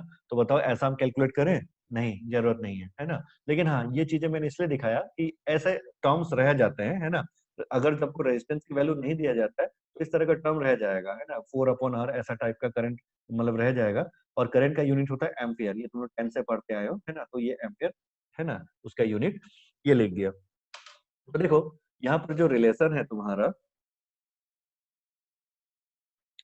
जो लॉजिकल रिलेशन था जो मैंने पहले ही समझा दिया था, उसमें ये था कि तीनों रेजिस्टेंस अगर सेम है, सबके अक्रॉस पोटेंशियल ड्रॉप क्या होगा, सेम आएगा, है ना, या पोटेंशियल ड्रॉप लिखो या पोटेंशियल डिफरेंस, है ना, तो पोटेंशियल डिफरेंस सेम आएगा, तो सबका अगर सेम होगा तो सबका अगर वी वी वी अगर बोल दे तो V+V+V 3V हो गया, 3V इक्वल टू 12, तो फिर V क्या होना चाहिए, 12/3 विच इज इक्वल टू 4, है ना। हाँ चलो मिल गया तुम लोगों को कि यहाँ से तुम्हारा जो पोटेंशियल डिफरेंस है 4 वोल्ट है, ओके, एक्सेप्टेड। अब एक दूसरा नेटवर्क दे रहा हूँ, है ना, नीचे से इसी में कंटिन्यू करा, 3 और दे दिया ऐसा, बट इनकी जो रेस्पेक्टिव वैल्यूज है वो अलग अलग है। सपोज ये ट्वाइसर है, ये ट्वाइसर है, ये ट्वाइसर है ना, मतलब टोटल ऊपर कितना था 6R, है ना, नीचे कितना हो रहा है तुम्हारा, सॉरी नीचे 6R और टोटल ऊपर कितना था 3R, है ना, और ये फिर से वही कॉमन कॉमन पॉइंट्स है, ठीक है, जैसे पहले ऊपर देखा था। 1 सेकंड, मेरा सवाल है तुम लोगों से, है ना, अगर ट्वाइसर ट्वाइसर ट्वाइसर करके इनको ग्रुप करके लेते हो, है ना, इस तरह से, हालांकि अगर देखा जाए तो नीचे 6 रेजिस्टेंस भी ले सकते थे, टोटल 6 रेजिस्टेंस है, और उसमें से 6 में से दो को हमने ग्रुपिंग कर लिया, इसलिए ट्वाइसर ट्वाइसर ट्वाइसर ऐसा लिखा गया, ये भी एज्यूम कर सकते हो, है ना। बट जो भी है ना, फिर से मुझे बताओ, ये पहला वाला ट्वाइसर कितना पोटेंशियल ड्रॉप करेगा, दूसरा वाला कितना करेगा, तीसरा वाला कितना करेगा, है ना, यानी कि individual potential differences across every resistance क्या होना चाहिए, फिर से वही 4 वोल्ट 4 वोल्ट 4 वोल्ट, है ना। तो देखो अगर यहाँ भी 4 वोल्ट है, यहाँ भी 4 वोल्ट है, यहाँ भी 4 वोल्ट है ना, मतलब पोटेंशियल डिफरेंस। अब मुझे एक चीज बताओ, है ना, देखो तो अगर यहाँ पर 12 वोल्ट था, देखो ये पॉइंट को हम 12 लेते हैं, और इस पॉइंट को मैंने तुम लोग को स्टार्टिंग में जब कैपेसिटर स्टार्ट किया था तब मैंने बताया था, बैटरी को हम हमेशा 12 वोल्ट जब लिखेंगे, है ना, so this is considered as potential difference, but potential 12 volt जो है वो हम पॉजिटिव का लिखेंगे, और नेगेटिव का हम क्या लिखेंगे, 0, है ना, जबकि ऐसा होता नहीं है। रिकॉल करो तो एक बार एक आइडिया मैंने तुम लोग को समझाया था कि अगर केमिस्ट्री में तुम लोगों ने इलेक्ट्रोस्टैटिक सॉरी इलेक्ट्रोकेमिस्ट्री पढ़ लिया है, तो इलेक्ट्रोकेमिस्ट्री में एक आइडिया रहता है, वो है तुम्हारा इलेक्ट्रिक पोटेंशियल का कंसेप्ट, और या इलेक्ट्रोड पोटेंशियल का कंसेप्ट, और उसमें एक्चुअली जीरो पोटेंशियल जो लिया जाता है वो होता था तुम्हारा हाइड्रोजन प्लेटिनम इलेक्ट्रोड का। आई होप तुम लोग का केमिस्ट्री में तुम लोग यहाँ तक पहुंच चुके हो, इलेक्ट्रोकेमिस्ट्री में, है ना, अगर एनालाइज करोगे वहां पर एक टेबल दिया हुआ है तुम्हारा एनसीईआरटी के अंदर, उसको तुम लोग फिर से एक बार आज जाके देख सकते हो, क्योंकि अब यही चैप्टर डील कर रहे हैं हम लोग, है ना। इसमें देख लो, हमारा जब हम बैटरी बनाते हैं फिजिकली, है ना, फिजिकली बैटरी बनाते हैं, तो ऐसा कभी नहीं होता है कि जो नेगेटिव प्लेट रहेगा ना उसका पोटेंशियल 0 होगा। नेगेटिव प्लेट के लिए तुमको हाइड्रोजन प्लेटिनम इलेक्ट्रोड लगाना पड़ेगा। प्लेटिनम लगाएंगे कि हम सोच के देखो इतना महंगा है तुम्हारा, है ना, गोल्ड से भी ज्यादा महंगा है, वो तो कभी लगाया नहीं जा सकता, पर वो क्या है, रेफरेंस के लिए था। तो हाइड्रोजन प्लेटिनम इलेक्ट्रोड को जो है हम 0 पोटेंशियल देते हैं, उसके रिलेटिव किसी का पॉजिटिव आएगा, जिंक का पॉजिटिव आएगा, कॉपर का कुछ और आएगा, किसी और का कुछ और आएगा, है ना। मुझे एग्जैक्टली याद नहीं किसका पॉजिटिव किसका नेगेटिव ऐसा कुछ आता था, तो इस तरह से लेकिन आता है तुम्हारा, है ना। तो अब बताओ तुम्हारे पास सपोज कर लो बैटरी का जो नेगेटिव एंड है ना, उसका potential zinc sorry negative and है उसका हाइड्रोजन प्लेटिनम इलेक्ट्रोड के साथ कंपेयर करने पर पाया तुम -2 वोल्ट, -2 वोल्ट, ठीक है। और जो पॉजिटिव टर्मिनल है उसका पोटेंशियल फिर से वही हाइड्रोजन प्लेटिनम इलेक्ट्रोड से मेजर किए कंपेयर किए, ये केमिस्ट्री वाला चीज है, ठीक है। तो फिर तुमने उसका पाया तुम्हारा सपोज कर लो 10 वोल्ट, है ना। क्या क्या पाया हुआ है ना, पॉजिटिव प्लेट का 10 वोल्ट और नेगेटिव प्लेट का -2 वोल्ट, है ना। तो पॉजिटिव प्लेट का अगर 10 वोल्ट है, नेगेटिव प्लेट का अगर -2 वोल्ट है, तो डिफरेंस कितना हुआ बताओ, डिफरेंस कितना हुआ? 8 वोल्ट।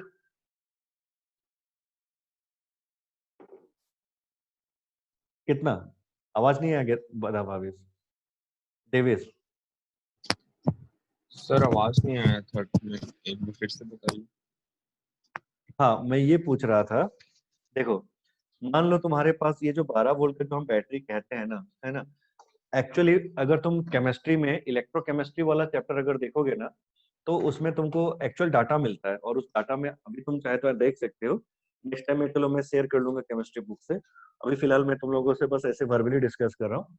इसमें होता क्या है कि अगर तुम एक नेगेटिव नेगेटिव प्लेट लेते हो, है ना, तो नेगेटिव प्लेट का पोटेंशियल नेगेटिव आता है ना। वो कहाँ से आता है? वो हाइड्रोजन प्लेटिनम इलेक्ट्रोड से कंपेयर करके लिया जाता है। अगर तुम कोई पॉजिटिव पॉजिटिव प्लेट जो बैटरी का है उसको कंसीडर करते हो, है ना, क्योंकि ये सब केमिस्ट्री की चीजें है तुम्हारा, है ना, तो उसका कुछ पॉजिटिव पोटेंशियल आता है, और ये सारे चीजें किसके रिलेटिव होता है? वही प्लेटिनम इलेक्ट्रोड के रिलेटिव होता है। तो मान लो तुम्हारा एक बैटरी ऐसा बनाया जिसका पॉजिटिव प्लेट जो था, यानी कि पॉजिटिव टर्मिनल, उसका पोटेंशियल है, पोटेंशियल बोल रहा हूँ, ठीक है, पोटेंशियल डिफरेंस नहीं, पोटेंशियल बोल रहा हूँ, जो इलेक्ट्रोस्टैटिक में पढ़े हो पोटेंशियल, ठीक है।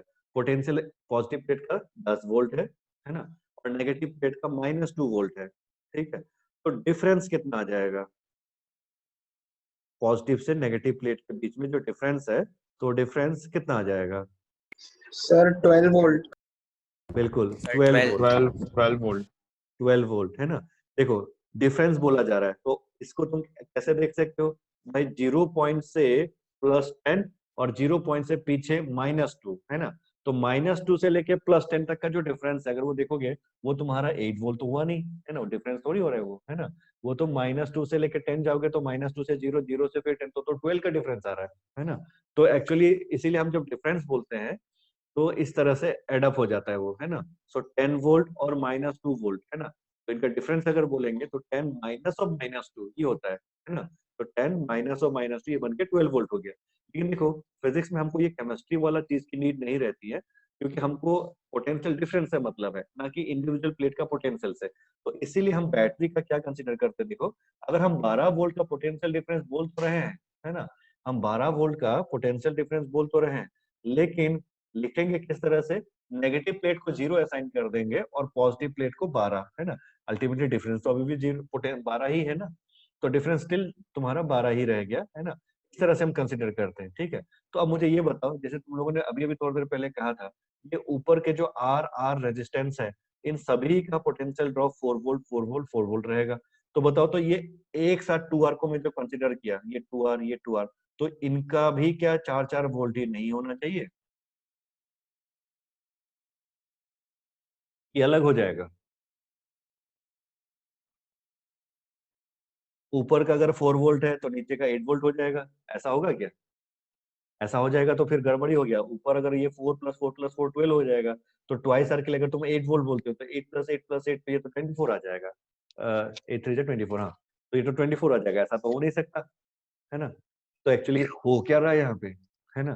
तो देखो हो ये रहा था, ऊपर में अगर देखोगे तो इफेक्टिव रेजिस्टेंस जो है, टोटल रेजिस्टेंस यहाँ से यहाँ तक ऊपर, है ना, आर आर आर 3R, है ना, तो टोटल रेजिस्टेंस कम है।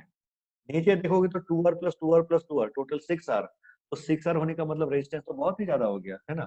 तो यहाँ रेजिस्टेंस बहुत ज्यादा है, तो रेजिस्टेंस ज्यादा होगा तो करंट ज्यादा पास करेगा क्या? सोचो। V = है ना, V कांस्टेंट है तुम्हारा, बट तुम्हारा रेजिस्टेंस अगर बढ़ गया है, तो करंट तुम्हारा क्या उतना ही रहेगा कि रिड्यूस हो जाएगा? इसको आप मैथमेटिकली भी ऐसे समझ सकते हो, है ना? जैसे यहाँ पर देख लो, है ना? देखो मैथमेटिकली भी इस तरह से समझ सकते हो। अगर तुम्हारा v equal to I R होता है, ये रिलेशन है ना, v equal to I R, और इसमें तुम्हारा v को मैंने कांस्टेंट बोल दिया है ना, जैसे कितना 12 बोल दिया, और ये हो गया तुम्हारा आई आर, इस तरह से। अब बताओ तुम्हारा करंट का वैल्यू अगर रिड्यूस हो, मतलब रेजिस्टेंस का वैल्यू अगर बढ़ेगा, आर का वैल्यू बढ़ेगा, बट 12 इज कांस्टेंट, तो आई को क्या होना होगा? रिड्यूस होना होगा कि नहीं, है ना? आर बढ़ेगा तो करंट का होगा, रिड्यूस होगा।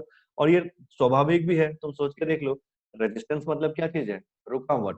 किसके पाथ में? करंट के फ्लो के पाथ में। तो करंट के फ्लो के पाथ में अगर तुम्हारा रुकावट ज्यादा रह गया, तो करंट ज्यादा पास करेगा कि कम पास करेगा? ऑब्वियस है, कम पास करेगा। तो वही चीज है यहाँ पर। देखो ऊपर वाले पार्ट में तुम्हारा जो है सेम आर आर आर था, तो 4 वोल्ट ड्रॉप किया, है ना? नीचे भी लेकिन ये ट्वाइस आर भले ले लो, बट स्टिल ये चूंकि 1 2 3 है ना, तो ये सभी के सभी चूंकि इक्वल है, तो ये भी कितना कितना ड्रॉप करेगा? वही 4 वोल्ट ही ड्रॉप करेगा, अलग अलग नहीं करेगा, है ना? और लेकिन ऐसा ये क्यों, है ना? भाई ऊपर वाला अगर 4 वोल्ट ड्रॉप कर रहा है, नीचे वाला तो ट्वाइस आर है, ये ट्वाइस आर 4 वोल्ट क्यों ड्रॉप करेगा? तो कारण ये है, ऊपर तुम्हारा इफेक्टिव रेजिस्टेंस कम था, नीचे इफेक्टिव रेजिस्टेंस बहुत ज्यादा है, तो नीचे इफेक्टिव रेजिस्टेंस ज्यादा होने से यहाँ पे करंट भी तो कम हो जाएगा। तो करंट कम हो जाने के कारण ट्वाइस आर रेजिस्टेंस मिल करके तुम्हारा उतना ड्रॉप कराएगा जितना ऊपर वाला अकेला कर रहा था, है ना? बोलो समझ में आया? एक बार हाँ ना में आप लोग बताइए। यस सर आ गया।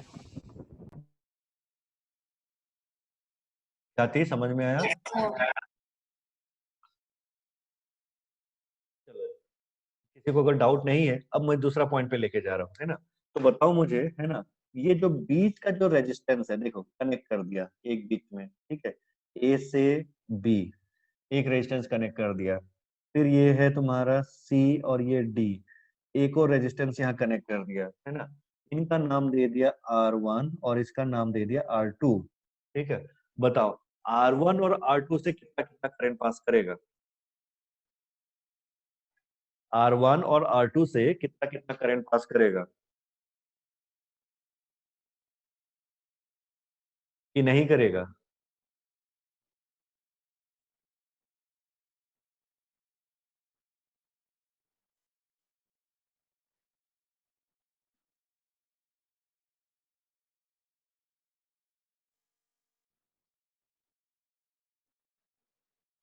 कंफ्यूजन है? सर शायद नहीं करेगा ऐसा लग रहा है। हाँ, शायद नहीं करेगा, नहीं नहीं करेगा, है ना? क्यों नहीं करेगा? इसका लॉजिक ऐसे देखो, देखो हम लोग ये तो समझ लिए ना, नीचे नेटवर्क एक और दिखा रहा हूँ, है ना? इसी का यहाँ कितना वोल्ट था? 12 वोल्ट, है ना? और यहाँ कितना है? 0 वोल्ट, है ना? ये ऊपर वाला जो है ना, उसी को बना रहा हूँ, है ना? तो अब मुझे एक चीज बताओ, है ना, अगर ये आर था, ये आर था, ये आर था, ये बैटरी से कनेक्टेड था, यहाँ से 12 और यहाँ से 0, ये नेगेटिव। अब मुझे ये चीज बताओ, अगर यहाँ 12 वोल्ट है, ये भी 4 वोल्ट, ये भी 4 वोल्ट, ये भी 4 वोल्ट, है ना? हर किसी के अक्रॉस अगर 4 4 वोल्ट का डिफरेंस आता है, तो यहाँ पे क्या होगा? पोटेंशियल की वैल्यू। यहाँ पे क्या होगा? पोटेंशियल की वैल्यू, है ना? देखो पोटेंशियल अलग चीज है ना? पोटेंशियल डिफरेंस अलग चीज है। पोटेंशियल एक किसी पॉइंट का, है ना, वो है वही जूल पर कूलम वाला वैल्यू। डिफरेंस बोलने का मतलब हो गया दो पॉइंट के बीच का डिफरेंस, है ना? दो पॉइंट के बीच में आपका चेंज, है ना? तो अगर यहाँ से यहाँ तक जो आप लोगों ने सभी ने कहा कि 4 वोल्ट होगा, इसके अक्रॉस भी 4 वोल्ट होगा, इसके अक्रॉस भी 4 वोल्ट होगा, है ना? तो अगर ये 12 वोल्ट है, तो क्या यहाँ पे 8 वोल्ट नहीं होना चाहिए? तभी तो ये 12 वोल्ट अगर है, तो ये अगर 8 वोल्ट होगा, the difference will become 4 volt, है ना? ये अगर 4 वोल्ट है डिफरेंस, वंस अगेन, तो इस पॉइंट का पोटेंशियल 4 वोल्ट होना चाहिए। तभी तो ये 8 volt minus 4 volt, once again 4 volt. और फाइनली ये पॉइंट पे आ गया 0 वोल्ट। अब क्रॉस वेरीफाई कर लो लास्ट वाला पॉइंट अपने आप, है ना? तो ये 4 वोल्ट है, ये 0 है, तो डिफरेंस कितना आ गया? 4 वोल्ट। बोलो ये स्टेप सबको समझ में आया? Yes yes sir. सर। हाँ, तो अब एक चीज बताओ, है ना, अगर यहाँ 12 था, यहाँ 8 है, यहाँ 4 है, इस तरह से क्या हो रहा है? पोटेंशियल रिड्यूस होते हुए जाता है, तभी तो 12 होकर के लास्ट में 0 बन गया, है ना? तो ये 12 से ये 8 वोल्ट, इसलिए जो मैं टर्म यूज कर रहा था थोड़ी देर पहले, देख लो क्या क्यों क्या यूज कर रहा था, पोटेंशियल डिफरेंस भी कह रहा था, या कभी कभी उसको पोटेंशियल ड्रॉप भी कह रहा था, है ना। तो यूज टू हो जाओ टर्म्स के साथ, है ना। पोटेंशियल डिफरेंस भी हम कभी कह सकते हैं, है ना, या पोटेंशियल ड्रॉप भी कह सकते हैं, है ना। मीनिंग चेंज नहीं होता है ना। हालांकि पोटेंशियल ड्रॉप जो है मोस्टली हम नेटवर्क के केस में यूज करते हैं, और पोटेंशियल डिफरेंस वाला टर्म जो हम इलेक्ट्रोस्टैटिक्स वगैरह के केसेस में ज्यादा यूज करते हैं, ठीक है। तो देखो यहाँ पर आपको अभी समझ में आ गया होगा, क्योंकि यहाँ पर अगर 12 वोल्ट था, यहाँ पर अगर 0 वोल्ट है, और पूरा जो है तीनों रेजिस्टेंस इक्वल था, तो तीनों के तीनों इक्वल इक्वल पोटेंशियल अगर ड्रॉप करेंगे, तो पहला 4 वोल्ट, दूसरा 4 वोल्ट, तीसरा 4 वोल्ट, है ना, ये ड्रॉप कर रहा है। तो अगर ये 12 वोल्ट है, तो यहाँ ऐसा कितना होना चाहिए ताकि डिफरेंस 4 वोल्ट आ जाए, तो ये 8 वोल्ट, है ना। इसको लिए कैलकुलेशन की कोई जरूरत ही नहीं है, करंट लेके कैलकुलेशन करोगे तो आ जाएगा, इनकी कोई जरूरत नहीं है, लॉजिकली बोल सकते हो। एग्जैक्टली उसी तरह से यहाँ भी अगर 4 वोल्ट है, तो ये 8 और 4 वोल्ट का डिफरेंस ही तो 4 आएगा, है ना, तो इसलिए यहाँ 4 वोल्ट लिख दिया। और यहाँ 0 है, तो यहाँ 4 और 0 डिफरेंस कितना आ गया, 4 वोल्ट, है ना। ये चीज समझ में आ गया होगा। तो एग्जैक्टली वही चीज आप जरा टर्मिनल्स को देखो, ए बी सी डी, है ना, फिगर में देख लो, फिगर में देख लो ए बी सी डी में क्या हमारा, जैसे यहाँ फर्स्ट वाले पोजीशन से, ये पोजीशन से लेकर के ए तक का पोटेंशियल डिफरेंस जैसे 4 वोल्ट था, नीचे ट्वाइस आर वाले के लिए भी इस पॉइंट से लेकर के बी तक का जो पोटेंशियल है, या सॉरी पोटेंशियल डिफरेंस है, ये 4 वोल्ट था, है ना। तो तुम्हारा यहाँ ये एंड तो डायरेक्ट बैटरी के 12 वोल्ट से जुड़ा हुआ है, तो बैटरी के 12 वोल्ट से जुड़ा हुआ है, तो ये कितना पोटेंशियल ड्रॉप किया था, 4 वोल्ट, तो यहाँ पे आ कितना गया था, 8 वोल्ट। ये कितना ड्रॉप किया, दोनों मिला करके, मतलब ट्वाइस आर जो है इसको दो रेजिस्टेंस मान सकते हो, तो दोनों कितना ड्रॉप करा रहा है, ये दोनों भी तो 4 वोल्ट ड्रॉप किया था। तो अगर यहाँ पर 12 था तो 4 ड्रॉप हो गया, तो यहाँ कितना जाएगा, 8 वोल्ट। अब मुझे ये बताओ, ए में भी पोटेंशियल 8 वोल्ट है, बी में भी पोटेंशियल 8 वोल्ट है, तो ए और बी के बीच में करंट का फ्लो होगा। करंट का फ्लो मतलब चार्ज का फ्लो। चार्ज का फ्लो कब होता था, जब there is a potential difference. Electrostatic में भी यही चीज की है हम लोग। बताओ अब क्लियर है क्या सबको। Yes, sir. Yes. Yes sir. Yes sir. तो ए से बी कोई करंट का फ्लो होगा, नहीं होगा, है ना। सी से डी कोई करंट का फ्लो होगा, नहीं होगा, क्यों, since C and D are at same potential and also A and B are at same potential, है ना। तो देखो ये एग्जांपल में मुझे कुछ नहीं था, ये सिर्फ आप लोग को समझाना था, है ना। तो यहाँ पर है ना, करंट टू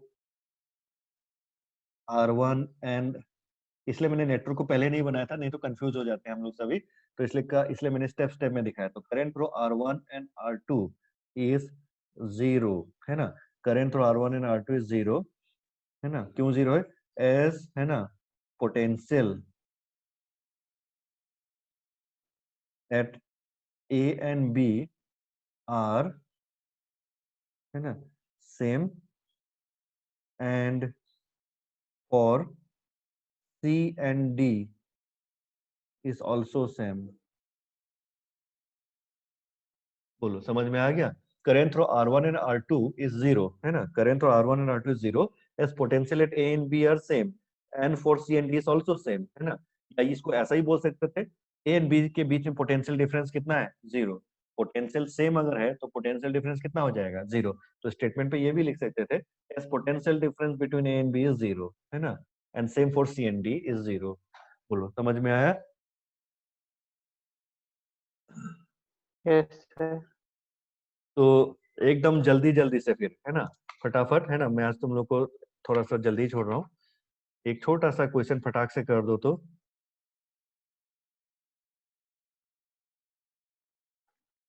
चलते हैं सीधा जंप मारते हैं कैपेसिटर पे वापस, ठीक है।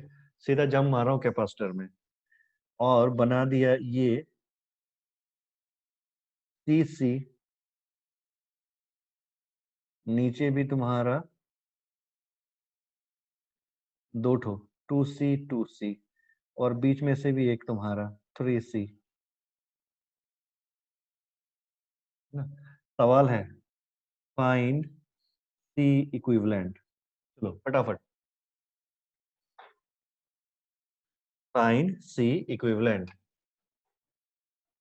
अब देखो, कोई अगर यहाँ पे सीरीज पैरेलल अगर ढूंढेगा तो ढूंढता रह जाएगा, मिलेगा कुछ नहीं। यहाँ पर ध्यान दे, क्या यहाँ पर हमारा C और C ऊपर जो है, क्या इसको सीरीज बोलेंगे, बिल्कुल नहीं बोल सकते हैं, अभी तो नहीं, फिलहाल फिगर जब तक हम देख रहे हैं ना, तब तक हम इसको बोल ही नहीं सकते। क्यों नहीं बोल सकते हैं, इसीलिए नहीं बोल सकते हैं फिलहाल तो बीच में से एक जंक्शन है ना, दोनों सी के बीच में, है ना, दोनों सी के बीच में एक ये जंक्शन आ गया। तो अभी फिलहाल जो गिवन है उसमें तो मैं कुछ नहीं बोल सकता हूँ तब तक कि मैं सर्किट को कुछ मॉडिफाई ना कर लूँ।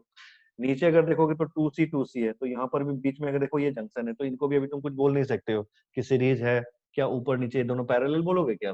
ये देखो, क्या ये सी और ये 2C को पैरेलल बोलोगे? ये तो और संभव ही नहीं है, क्योंकि सी और 2C का ये पॉइंट तो कॉमन है और बाकी दूसरा पॉइंट कॉमन थोड़ी है। बीच में क्या आ गया? 3C आ गया। तो कैसे करेंगे?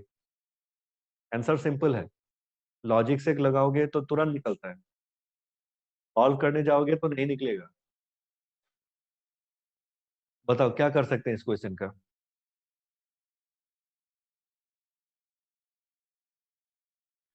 पहले मैंने सीधा सीधी क्या बोला, फिगर देख करके आप लोग यहाँ पे सीरीज पैरेलल ढूंढना मत, क्योंकि इसमें कोई सीरीज और पैरेलल नहीं है।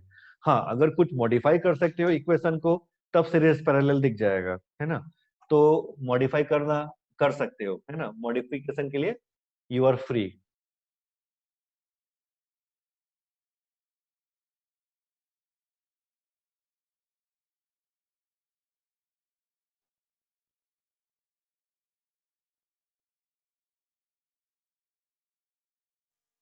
कुछ कुछ शायद किसी को समझ में तो आ रहा है, बताओ तो।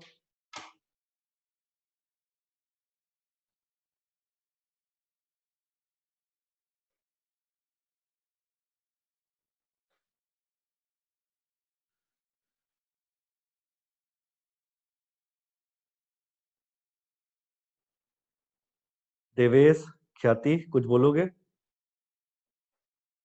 सर 3/2C आएगा क्या?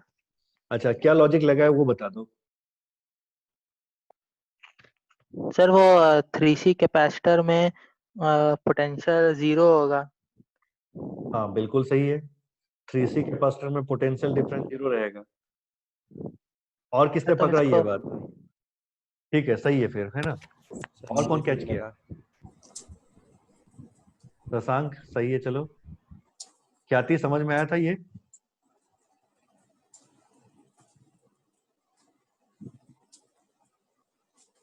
ख्याति, ये लॉजिक समझ में आया फिगर देख करके? यस सर, 3C तो 0 रहेगा, हाँ बिल्कुल, 3C के अक्रॉस जो पोटेंशियल डिफरेंस है पोटेंशियल डिफरेंस 0 रहेगा वहाँ। 0 रहेगा। क्यों रहेगा? देखो, ऐसे क्वेश्चंस में ना मैंने बैटरी तो नहीं दिया ना, लेकिन हम बैटरी लगा लेते हैं, ठीक है। एक्चुअली ऐसे क्वेश्चंस में हमेशा क्या है ना, एक अपनी तरफ से बैटरी लगा लेना चाहिए, ठीक है। वर्चुअली लगा लो, है ना, इस तरह से। तो सपोज कर लो एक बैटरी हमने कनेक्ट कर दिया, ये बैटरी कनेक्ट कर दी इस तरह से वर्चुअली, ठीक है। अब देख लो, अगर बैटरी कनेक्ट हो चुका है, अब तुम लोग वही चीज जो अभी रेजिस्टेंस के लिए देखे थे, एग्जैक्टली वही आइडिया कैपेसिटर के लिए भी फॉलो होता है ना। कुछ मत सोचो, वही कंसेप्ट, क्योंकि मैंने कहा था सीरीज के लिए जो कंसेप्ट था potential V equal to V1 plus V2 plus V3 वाला जो कंसेप्ट, वो रेजिस्टेंस के लिए भी सेम था, कैपेसिटर के लिए भी सेम था। पैरेलल के लिए भी अगर देखोगे, करंट का कंसेप्ट, रेजिस्टेंस के लिए करंट का कंसेप्ट था I equal to I1 plus I2 plus I3। तो कैपेसिटर में क्या था? पैरेलल के कंसेप्ट में चार्ज का था, Q equal to Q1 plus Q2 plus Q3। तो स्टार्टिंग कंसेप्ट अगर सिमिलर है तो लॉजिक सेम ही रहता है ना।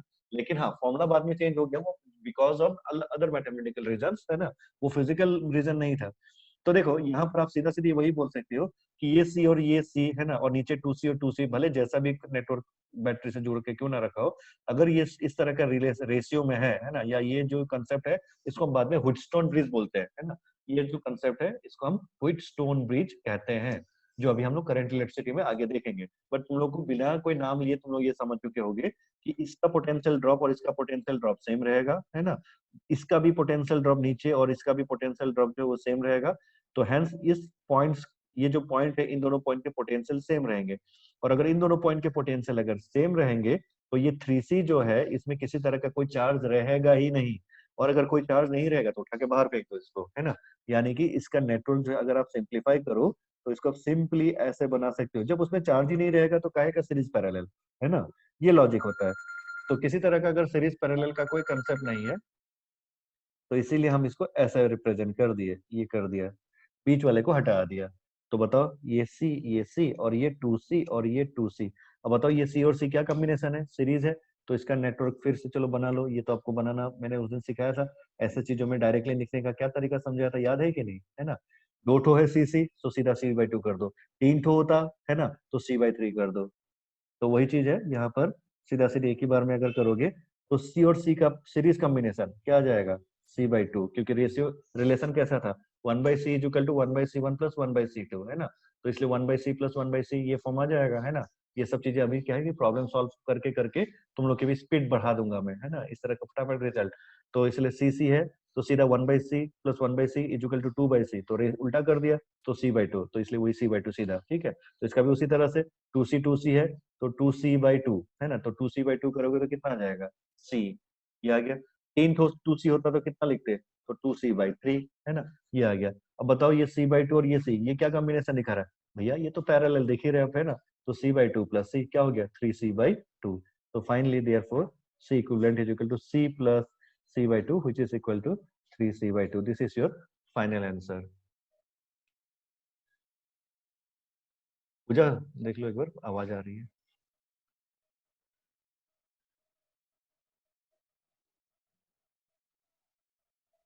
थ्री सी बाई टू सही है ना।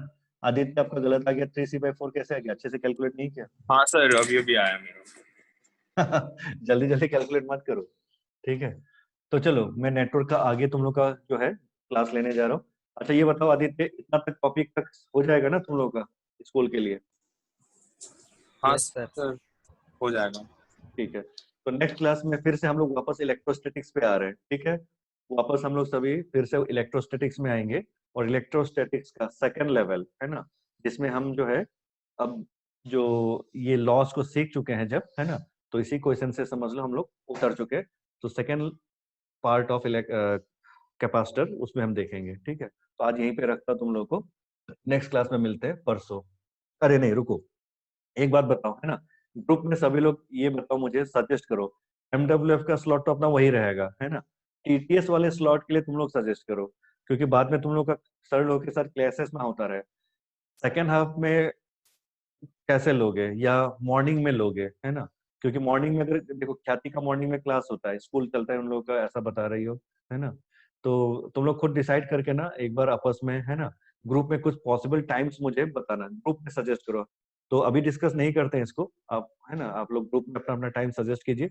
मेरा सजेशन है मॉर्निंग हाफ ठीक रहेगा, मॉर्निंग में, ठीक है। मॉर्निंग में लेकिन कैसे रखेंगे एक बार डिसाइड करो, अगर किसी का क्लास है तो फिर क्या कर सकते हैं, है ना, ये चीजें, क्योंकि शाम को तुम लोग का ट्यूशन टाइम फंसेगा ही, और अभी कुछ दिनों में अगस्त से पॉसिबल है कि रेगुलर क्लासेस हम लोग को लेने को मिल जाए। तो इसमें फिर MWF में हम लोग का फिक्स कर लेते हैं 3:30 वाला स्लॉट एज इट इज, जैसे पहले होता उसी तरह से।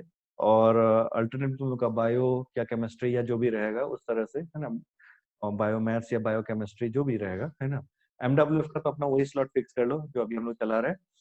और रिगार्डिंग TTS के लिए तुम लोग मुझे भी सजेस्ट करो, क्योंकि जब तक स्कूल खुलेगा ना, मैं चाहता हूँ कि तुम लोग काफी लीड ले चुको थोड़ा सा, है ना। देखो करंट इलेक्ट्रिसिटी तुम लोग का आज कैसा लगा, तुम लोग देखो 1/3 करंट इलेक्ट्रिसिटी एक ही दिन में कवर कर लिए, क्योंकि कंसेप्ट तुम लोगों ने फटाफट फटाफट पहले से मतलब पढ़ लिया था इलेक्ट्रोस्टैटिक्स में। तो कंसेप्ट अब ग्रैस्प करने के लिए ज्यादा टाइम नहीं लगेगा, है ना। तो चलो नेक्स्ट क्लास में मिलते हैं, कल मिलेंगे, पर ग्रुप में मुझे टाइमिंग डिस्कस करके दो, है ना। आज रात तक सब लोग डिस्कस करें। तो चलो मैं रख रहा हूँ, थैंक यू वेरी मच।